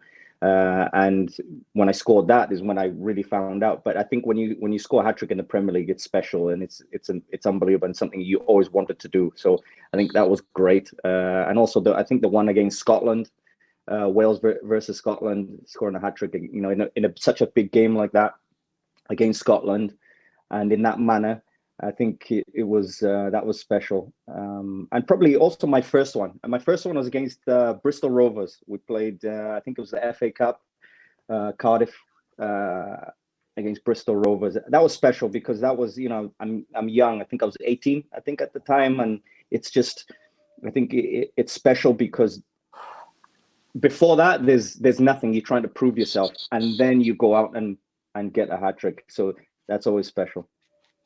Of course. I know Andy's got a few more questions for you, so I'm going to just skip through a couple of the live chat because where my computer went off, I've lost some of them. So I've asked people to send them back in. Kelly asked, what happened during your second stint at City? It didn't seem to go as well as planned. Yeah, I think sometimes you move and even though actually we as a team, as a club, we actually did well. That's when we got to the Carling Cup final. I saw it today actually, replaying the Carling Cup final against Liverpool. Getting to that kind of stage and that level was great. I think we did well in that year.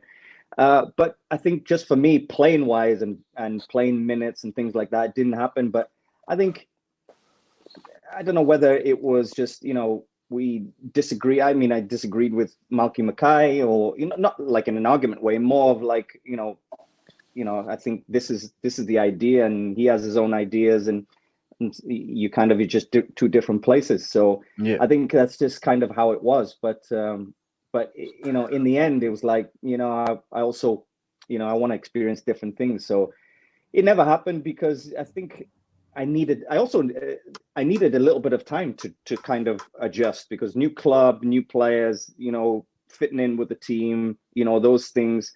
We kept changing the team tactics. Kenny Miller came in, we started playing one up front, things like this. It's like, a lot of things that kind of didn't add up to what I was told before. So it's like, after a while, it was clear that, right, I think the best thing was to move. But Was it? Sorry, Andy. I was just going to say, was it a really big thing for you when you came back to Cardiff initially, though, like from a personal point of view? Yeah, of course, yeah. Because I wanted to come back. I think also part of me was to come back and really just to really say thank you as well, I guess, in a way, because I kind of, the first time I kind of got to leave and I was just sold and it was gone. And that's it. Obviously games when I played back at Cardiff and played against Cardiff, the fans were great and everything like that. But it was also nice because I also, Cardiff was the place where I wanted to play and I wanted also to play again there. And that's why I came back. And that was the right decision, because I wanted to come back. And even though I didn't play so much, I think the place, the fans, all the people around the club was still great with me. So that's always something I have always held close and appreciated so much, because it was almost coming back and almost saying a farewell, really. That's what it kind of felt like, is saying a farewell to, probably I won't play again here, and I'll be moving on. I'll be retired at some point, and maybe I won't be able to play back here. So it was almost like it felt like a bit of a farewell, coming back, farewell, see everybody, all the fans, and just feel the energy of the people again. And then I was gone. So that's what it kind of felt like. Yeah. And have you ever fallen out with a manager or disagreed with a manager, mate? Never, ever. Thing is, though, it's difficult, isn't it? You know what I mean? Because Rob will tell you that when you play for so many managers and you're comfortable with a manager and happy with the way that things are going, that might be the way the training's going, team selection's going, you're playing, you're in form, you're happy, you're content with life, and then all of a sudden, the whole world just changes because the manager's left and someone else's new ideas are coming in, and that happened to him with Dave Jones. That Dave came in and straight away he had his own ideas, which just did not include in me, and I didn't take it obviously very well. I'm not going to hide that we had a number of public arguments. What probably shouldn't have happened. Well, no, certainly shouldn't have happened. But unfortunately, within football, sometimes they happen, and they should be kept within the changing room and in house sometimes. But sometimes they're not, and sometimes they come out and. You know what I mean? I wasn't happy. I certainly didn't want to leave. I was happy with the way that my life was going on in Cardiff. I had a young daughter was born in Cardiff, so you know, I mean, I was quite happy, and I was planning on staying for the long term. But managers have different ideas, and so be it. You know, it's life, and you know what I mean. I think it's only when you get a little bit older and you think maybe I was a little bit out of order.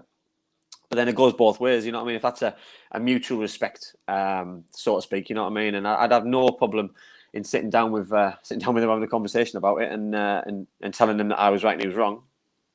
Yeah, well, we'll get him on the show, mate, so you can tell him. We should get him on the show. Yeah, you're always right. The player's always right. Exactly. The most important person. Player's the most important person. So absolutely. Fact. Robert said it. He knows that as a coach. I found that out to my detriment as a manager. So yeah, and I know that as a player. So players are always right. Players are the most important person. Richie wants to know: can you still do the somersault? Me, no.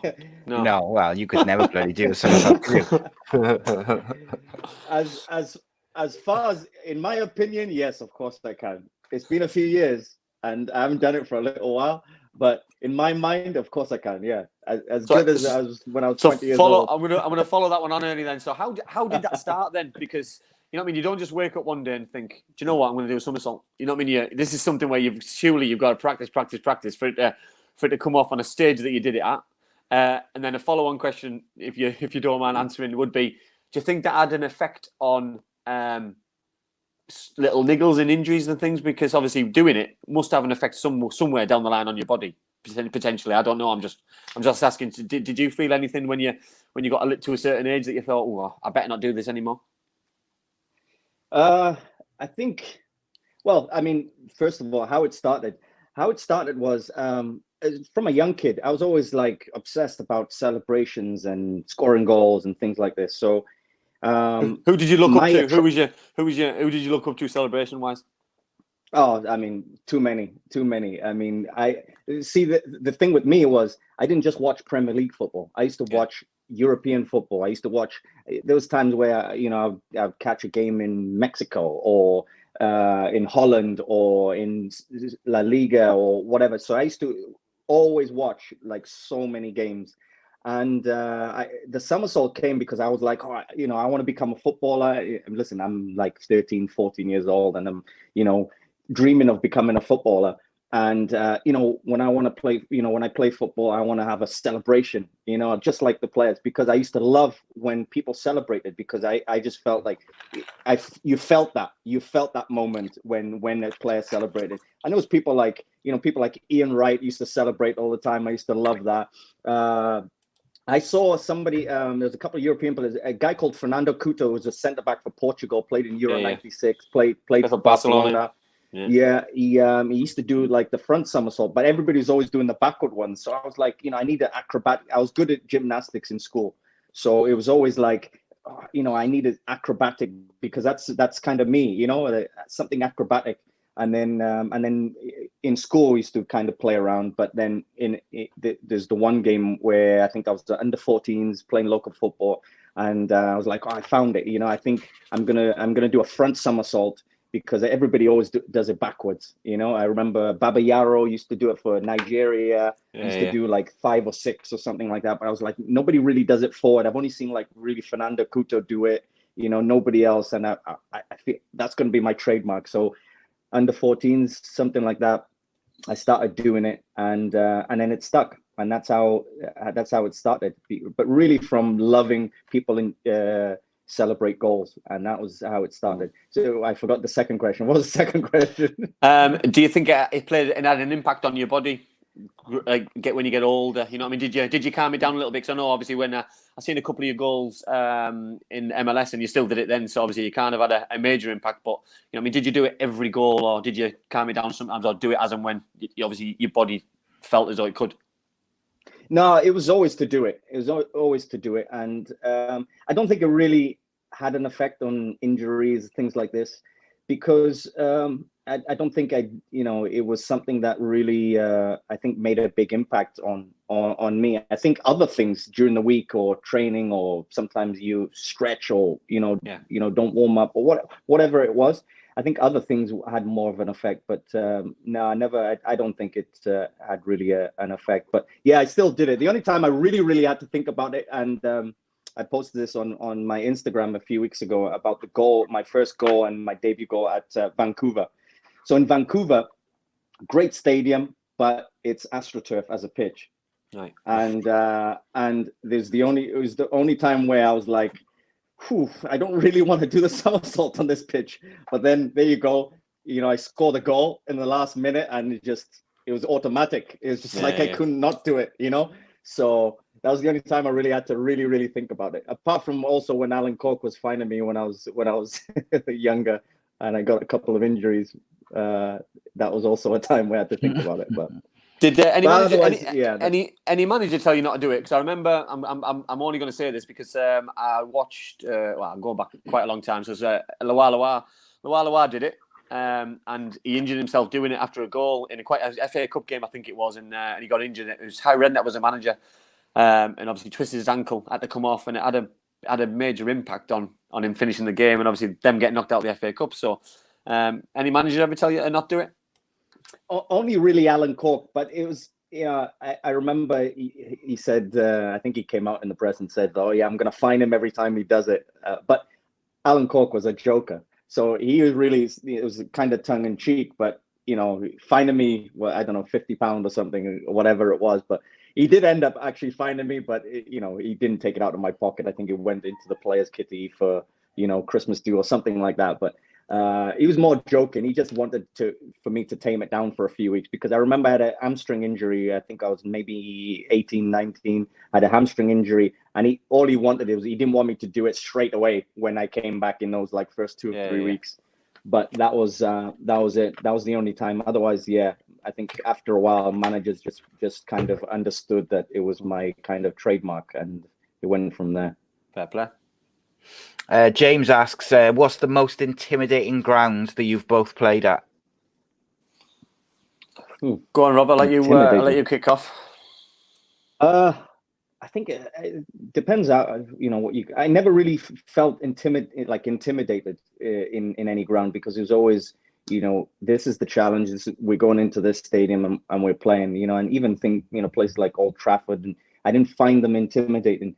I think to his question, the only, I guess, closeness that you get sometimes, the reason I didn't get intimidated, because I loved those scenarios. I loved going into a stadium and they're booing you and calling you all sorts of names. And, you go to Millwall and, it's relentless, But I think when we went to play Italy in the San Siro, that was intense.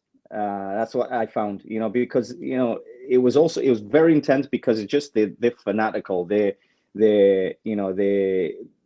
Whatever they're thinking comes out, but not in really bad, intimidating way. So I've never really got, really felt like there was a real bad intimidation, because I kind of enjoyed that. I kind of enjoyed the challenge, so I never got affected. But I think other players would get affected, because you go to some places, they call you all sorts of names and they're throwing things at you and coins and so many things, and even in the Premier League. So sometimes it happens. I don't know. What do you think, Cams? What about you?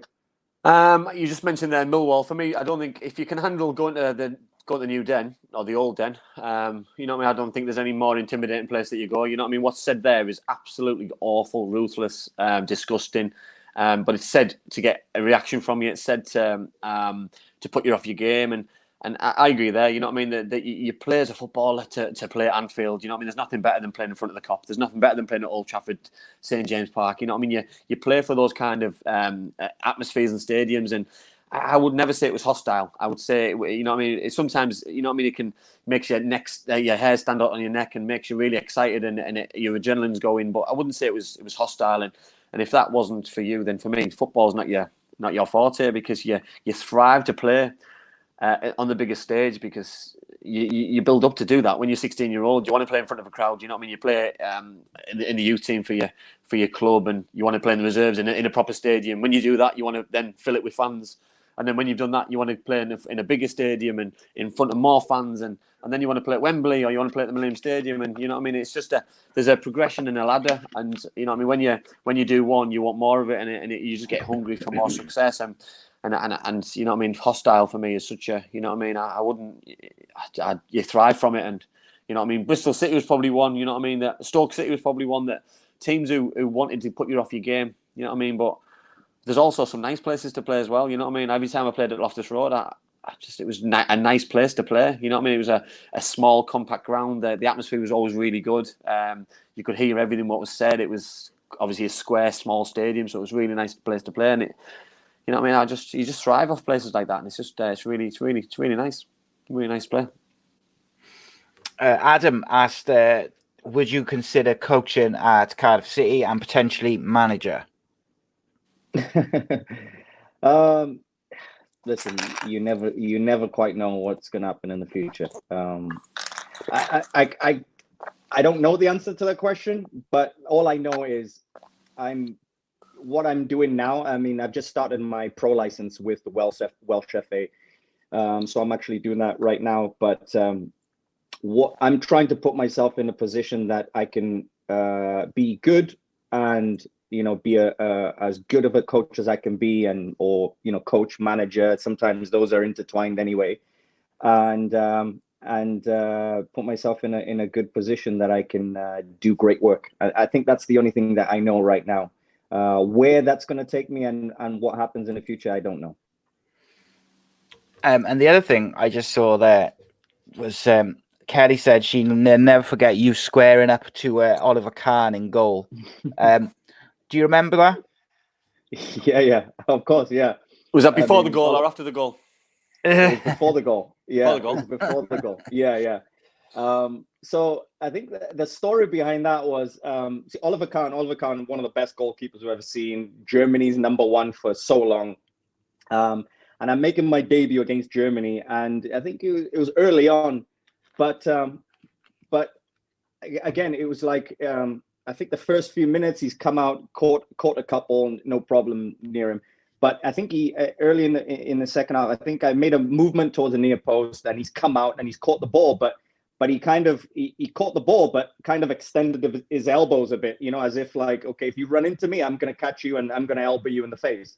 So I was very mad at that. So that was the reason why because instantly it was a case of, this is my debut, but I also wanted to it's like, okay, I'm here. I'm not as big as you, but there's no chance you're coming here to bully me and throw your elbows at me as if like I'm now supposed to be intimidated or something. And I think that's why I squared up to him, because instantly I was like, no, you can't be doing that. That was on purpose, and that was the reason why I squared up to him, because he thought he could just he's allowed to do whatever he wants, and he can just throw his elbows around, and people should just move out of the way. And it was no, that's not how I work. Yeah, and that's not the case. So I squared up to him. It was funny. So many people still remember that. Just as many as like people talk about goals. People talk about me squaring up to Oliver Kahn. It's funny, but it's great. It's the visual of it, isn't it? It's the visual, I think. But he obviously had the last laugh, though, in the game, because obviously your Welsh debut. You know what I mean? I obviously, since you wanted to talk about the game, I watched the game, watched the extended highlights, and the goal was just something of beauty and something so Robert Earnshaw-esque that I mean, for me it was your kind of perfect goal. That what I mean, when I. And I've said this about myself, that modern day football where you play up front on your own probably wouldn't suit you, because you'd have to do a job which you wouldn't want to do. You know what I mean? Obviously, John Harton flicked the ball on that day for your goal. You played a lot with Peter Thorne up front, who obviously played a big part in obviously the season of 35 goals. And so how much of a joy was it to play up front with John Harton? Because he obviously will have done all the things that you didn't enjoy doing, but obviously probably didn't get the credit for. From the public, you know what I mean? Obviously, playing wise, you realise how important he is, but obviously didn't score as many goals, probably for the Welsh team as like yourself or a Craig Bellamy. So how important was he? He's very important. Yeah, because I think I used to learn off him. For instance, just in how he played and how he kind of used to just the smart little things that he used to do, even for that goal. So Wales against Germany, and after a little while of training with him and understanding him and watching him, in games, and I kind of knew that he was very smart. So when he flicked the ball on, it wasn't just anywhere. He kind of understood which side, where he's going to position himself. So like little things like that. So when he went up, I kind of knew, and he's going to win 9 times out of 10. And as soon as he's gone up, I figured, okay, here's the space between the two players.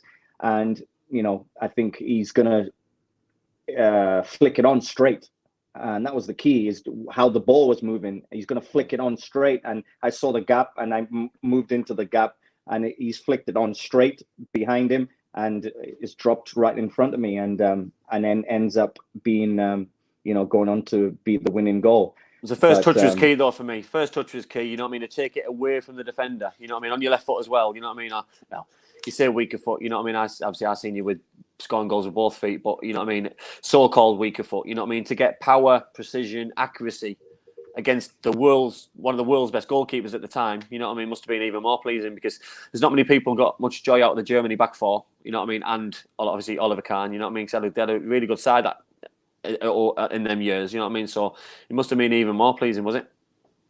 Yeah, especially because 2 months later they were in the World Cup final. That's the 2002 World Cup final where they played Brazil, and it was the same side pretty much. And so the interesting thing, when I scored the goal, it ended up being on my left foot, and I was totally comfortable with being on my left foot.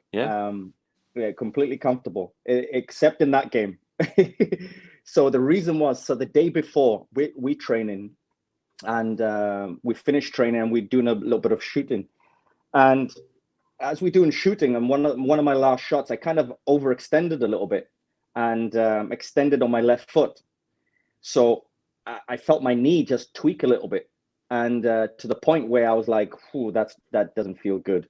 So I got to see the doctor afterwards. He's checked my knee. He's moved it around, and I was in pain, and I was icing it day before, and by this time I already knew I'm playing Germany tomorrow, making my debut, and I was like, I can't believe this has happened. I'm gonna make my debut tomorrow. I don't feel 100%, so I actually wasn't 100% in that game.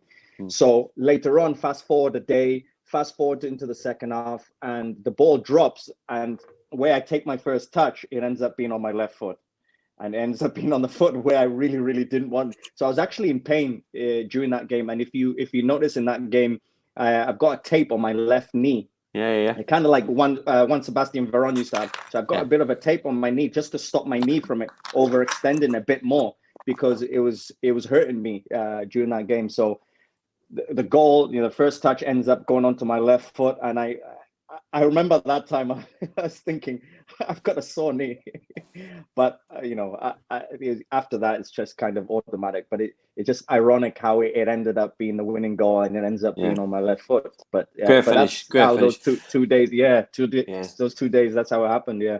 And the thing is, to be fair, and I think sometimes it's written in the stars, isn't it? That they make your debut, you score your first goal on your debut, and it becomes the winning goal, because yes, it would have been surreal and special if you'd have got beat 5-1, but it makes it even more special that you beat the best European side in the world at the time. You know what I mean, in Germany, and just just to score the winning goal in in your own backyard. You know what I mean, your friends and your family there, your teammates there, and it just makes it even more special for you. And it just you know what I mean. I know. Obviously, we spoke to Danny Gabidon a couple of weeks ago when we spoke about the Italy-Wales game where Wales beat them 2-1 in the qualifier, and I remember watching the game and being there, because obviously played for Cardiff at the time, and it was such a proud moment that you see one of your own and one of your teammates playing on the biggest stage. And you know what I mean, every time you lot came back, Ginge, Gabs, Reece Weston, you know what I mean, Paul Parry, etc. When you come back, it's like everything stepped up, training stepped up to another level, and you know what I mean. It just you brought back that professionalism, you brought back that match sharpness, that confidence, that arrogance, but the arrogance of a good thing, because you know what I mean, when you're training with the Giggses, the Bellamy's, the John Hartsons, you know what I mean. It must just be infectious that you can't help but want to bring that and add that quality to training, or want to move on to play at that level week in, week out. Because we said that to Danny, that obviously how did he find coming back to Cardiff after international duty? You know what I mean? I think he said he struggled after the Wales game against Italy. You know what I mean? To come down a little bit. How did you find it every time that you came back? For me, it was almost the opposite. I wanted to play even more. And what you said is, it's infectious. When you play with the best players and you play in a high level, and when you got Giggs next to you, or Craig Bellamy, or Gary Speed at the time, and some great players around, the level was high, and the level was, your squad is filled with Premier League players, and they're playing at the Premier League level, and every day training session, everything is faster, sharper, and that was infectious, and I used to love that. And it was all coming back was almost just like, I can't wait to now try and produce that level for Cardiff, at my club. And that was the feeling, and that was always the feeling coming back. And it was great. It was great.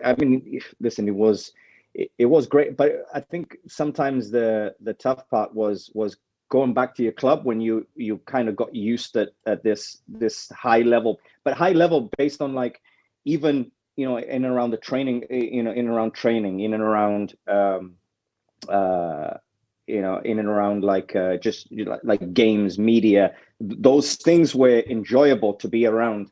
So sometimes it wasn't as much of that coming back, to Cardiff. But not to take anything away, it was now it was like, okay, I want to go up a level. I want to get better. I want to do the things that we did with international. I want to do it with Cardiff, where we were at the time, or later on you go to different clubs. But that was the feeling for me. But I enjoyed it. I really, really enjoyed it. I mean, playing for Wales national team is a high level, but super, super enjoyable. Well, I saw a difference. I saw a difference in training, obviously, when the boys came back, because when you lot came back, training was always at a high standard, because you could see that you'd obviously learnt and progressed as players when you've been away. And I think that was only good for the group and for the team, for the club to move forward. Because the dream was always for Cardiff City to get the Premier League. That was always our dream. Even when we were in League One, the dream was to go to the Premier League, and that was with everybody pushing in the same direction. And you know what I mean. Thankfully, we got out of League One. You know what I mean. But the dream was always to kick on again and go back up and have back-to-back promotions. But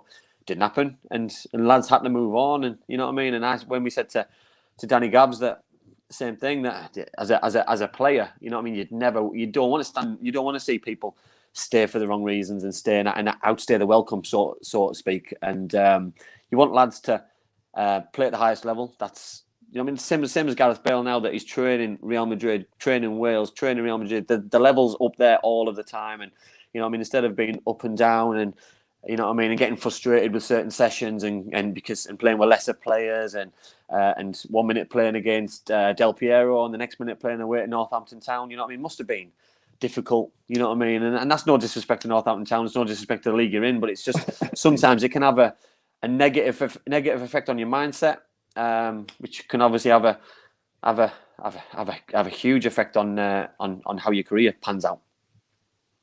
Yeah, and I think that's the tough part is when you do play against the best players, and when you're playing, you know, the likes of Italy or Germany and those type of players, and you're on the pitch and the speed of the game, it is a level, and when you know, next week you're playing, you know, whoever you're playing on that next week, sometimes it was you know, we go into this stadium and this and play against so and so, but at the same time you were like, okay, right, I want to. I had a taste of that level. That's where I want to be. So, but I've got to do it here. I've got to do it at that stadium. You know, and sometimes it was just a case of, you know, it always came back to just the enjoyment of playing football and being professional enough that you go and play at whatever stadium, and then just, you know, okay, this is the place we've got to play today. No problem. You know, let's go do it. Yeah. There's been a question which has been flashing up all the time. So I want to. Can we? Which one was that?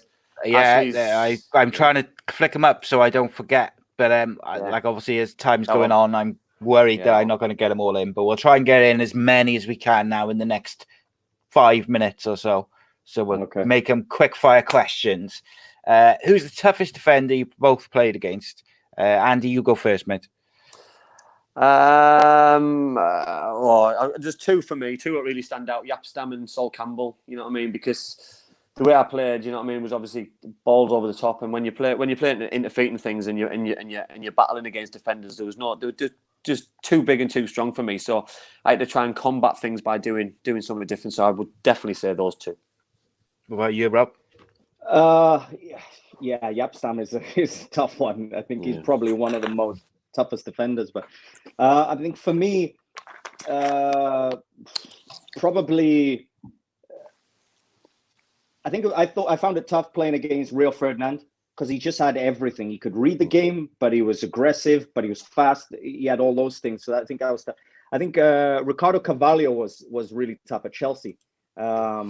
He was very, very tough. But I think probably on another level, the toughest, Cannavaro and Nesta, when we played Italy, and those two are playing together because they just understood each other. So the combination of those two was tough because they don't let up. This is what they do. They love to just stop you by all means necessary. So yeah, I'll probably say Cannavaro and Nesta.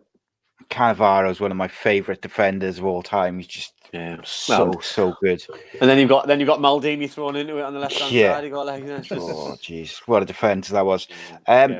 So Di asked Robert, obviously you were born in Zambia. He says, and then your family moved to Malawi. He said, do you still maintain kind of any connections to Zambia and to Malawi? Maui. Sorry, I can't pronounce. Malawi. That's the one. Malawi less, but you know, my mum especially has friends there. I know she connects with them. Zambia, yes, because so my mum's side of the family, the Zambian side, I was born over there. So my mum's side of the family is, you know, everybody's Zambian. Uncles, you know, everybody is still over there. So yeah, there's still a strong connection, and I speak to some people there. Yeah, still back in Zambia. Yeah. Cool. And there was another question, which was, I can't find it now. It was from Craig Sullivan. He asked, basically, he said, your mum's doing really good work, and just something along those lines, but I can't find it. She's so she's my mum's actually a care worker, so okay. she's at a so that's probably something to do with that. He she's said, a care worker. he said, how's your mum, and how's she coping with all the amazing work she does? Yeah, no, she's great. Yeah, she gets on with it. She works hard. She works 12-hour shifts almost every time it's nighttime. Like now, she's at work right now taking care of mentally challenged people. So she has to pretty much do everything. So she's doing an incredible job. I think when people clap every week, I'm obviously clapping for her because she's doing amazing. Good on her. Yeah, it's not easy. Right? It's definitely not easy because obviously at home and seeing her, she comes back.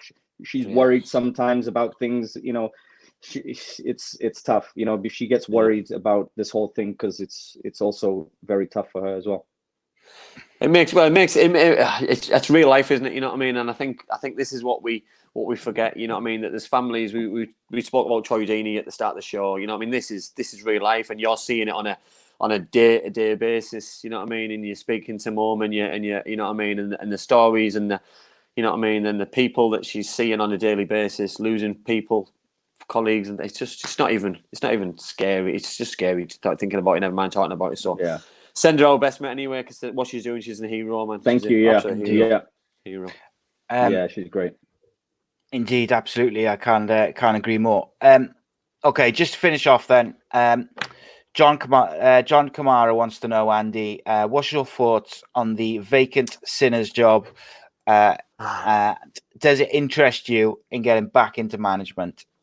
Because he's sent in about 4 times. Yeah, I know. There's been a few rumours going around today about a certain job which has come available. And yeah, listen, if I get back in, I get back in. You know what I mean. I never say never. Same as Rob. That, you know what I mean. If something interests me and there's an opportunity for me to do it and get back in, you know what I mean, part time, semi-professional, then I'll. If it tickles my fancy and it's interesting, then I'll do it. If it doesn't, then it's not worth it. Fair enough.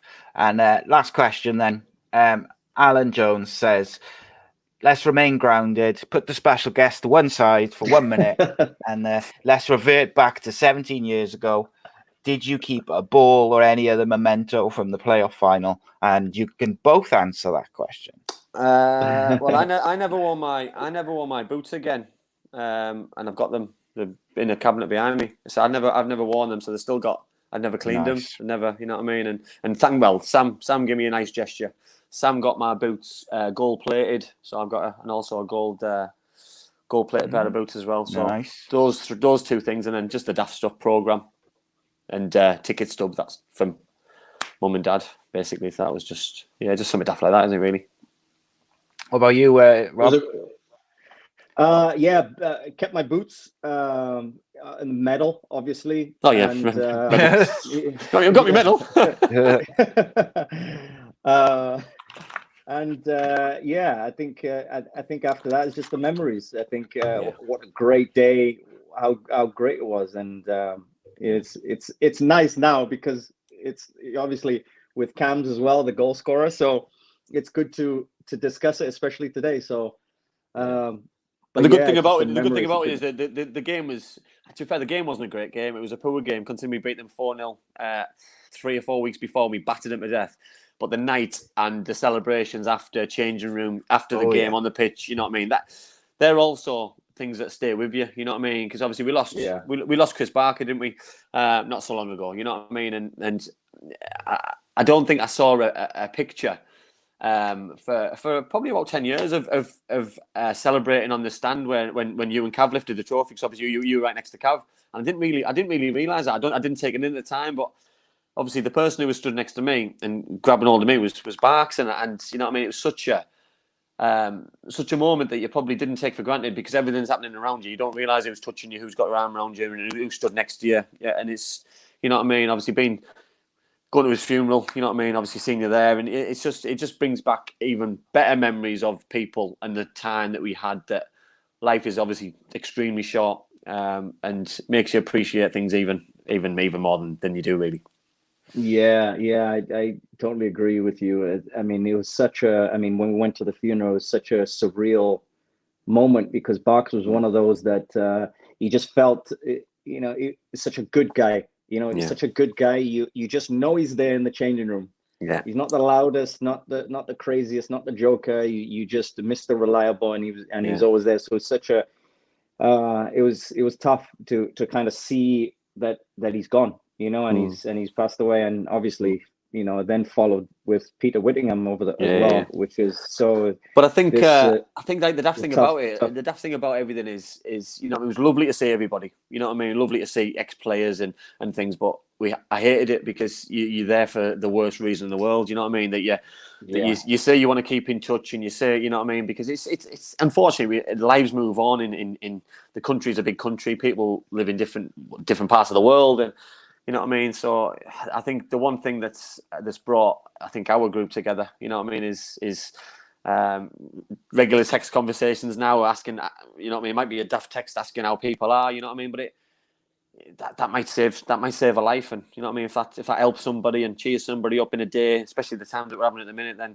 you know what I mean, mental health on our side does a great job on here and spreads awareness massively. But if that can help somebody and protect somebody else from going through something similar, then it can only be a good thing, because we're losing too many people. And this year for Cardiff City especially, and for football, has just been a rubbish year, with losing two iconic people, you know what I mean, on the pitch and off the pitch, because they were both two superstars in my eyes, you know what I mean. So, and obviously you played with them both, and I played with Barks, and I met Peter a handful of times, but he was just a genuine lovely fella. Yeah, it's go on, Rob. very, Sorry. very tough. Yeah, sorry. Yeah, very, very tough. Yeah, I think it's, I think when you lose good people as well, I think it's tough, and it affects me a lot, because it's something where I always find that it's tough to take, it's tough to understand, and it's tough to realize that they're gone, and that's the tough part. And so, yeah, it's been a tough year so far, but I think the great thing is we'll remember them forever. Yeah, absolutely. So obviously, the Mind charity does a lot of good work with mental health for people, helping people, particularly when they're having a crisis. I will add the links to mind.org on the audio version for anyone who's having any issues currently or feeling like they can't cope. And obviously, as I've always said, you can always reach out to me via private message, and I'm happy to speak to people and have a chat. Also, I decided earlier today that my hair, which is now down to about somewhere around my ribs, I think, is 17 inches, which I've been growing, as many people know, to donate to the Princess Trust, which make wigs for children and people up to the age of 24 who are being treated for cancer treatments and other things which cause them to lose their hair. So I'm donating my hair to them. But I'm also hoping to raise a couple of quid for the Minds charity. So I've put a Just Giving link is on my personal Facebook page and my Twitter page, but I'll add it to the podcast stuff later on. If anyone can donate a couple of quid, then that would be great. Obviously, Mind.org do some fantastic work. And I just want to try and help people. Fair play to okay. Well done. Yeah, well done, mate. Great gesture. I letting my kids cut my hair as well, so that could be. To be honest, I might be able to donate about 35p of mine. Yeah, it's got to be 7 inches or not, or more, mate. I think we might be struggling. Okay, right. I completely lost my train of thought now. Right, sorry. Robert. Very unprofessional. Come on now. All right, okay. Some people in the live chat said, show you how long the hair is. Right. Okay. It is quite long. Wow. Right. Jealous. It's going. Look at that. I even done it to one side. No, so it is quite long. And, as soon as I made the link, the just give in and the put it up, I was like, I don't want to have a cat. I changed my mind, but I'm going to do it. It's a good cause. Two good causes. This is the time where I wish there was like a slow motion as soon as you took that off and shook your head. Yeah. Slow motion. You know Music what? starts playing in the background. And Bit of bear watch. Oh, I tell you what. Just you know throwing what? your hair to the left and right in slow motion. He'll do that on a live Facebook video tomorrow. I tell you what, I am 100% right. Going to make a clip of that, and I'm going to make it into slow motion, and I'm going to put it out tomorrow. Also, I just remembered I got to make a special mention. I had a very special phone call today from Richie Thomas, who listens to watches the show every week without fail. I had a phone call on Facebook Messenger from him, and I thought, that's very unusual. And I answered the phone, and it was his 4-year-old daughter. And we had a lovely chat about it.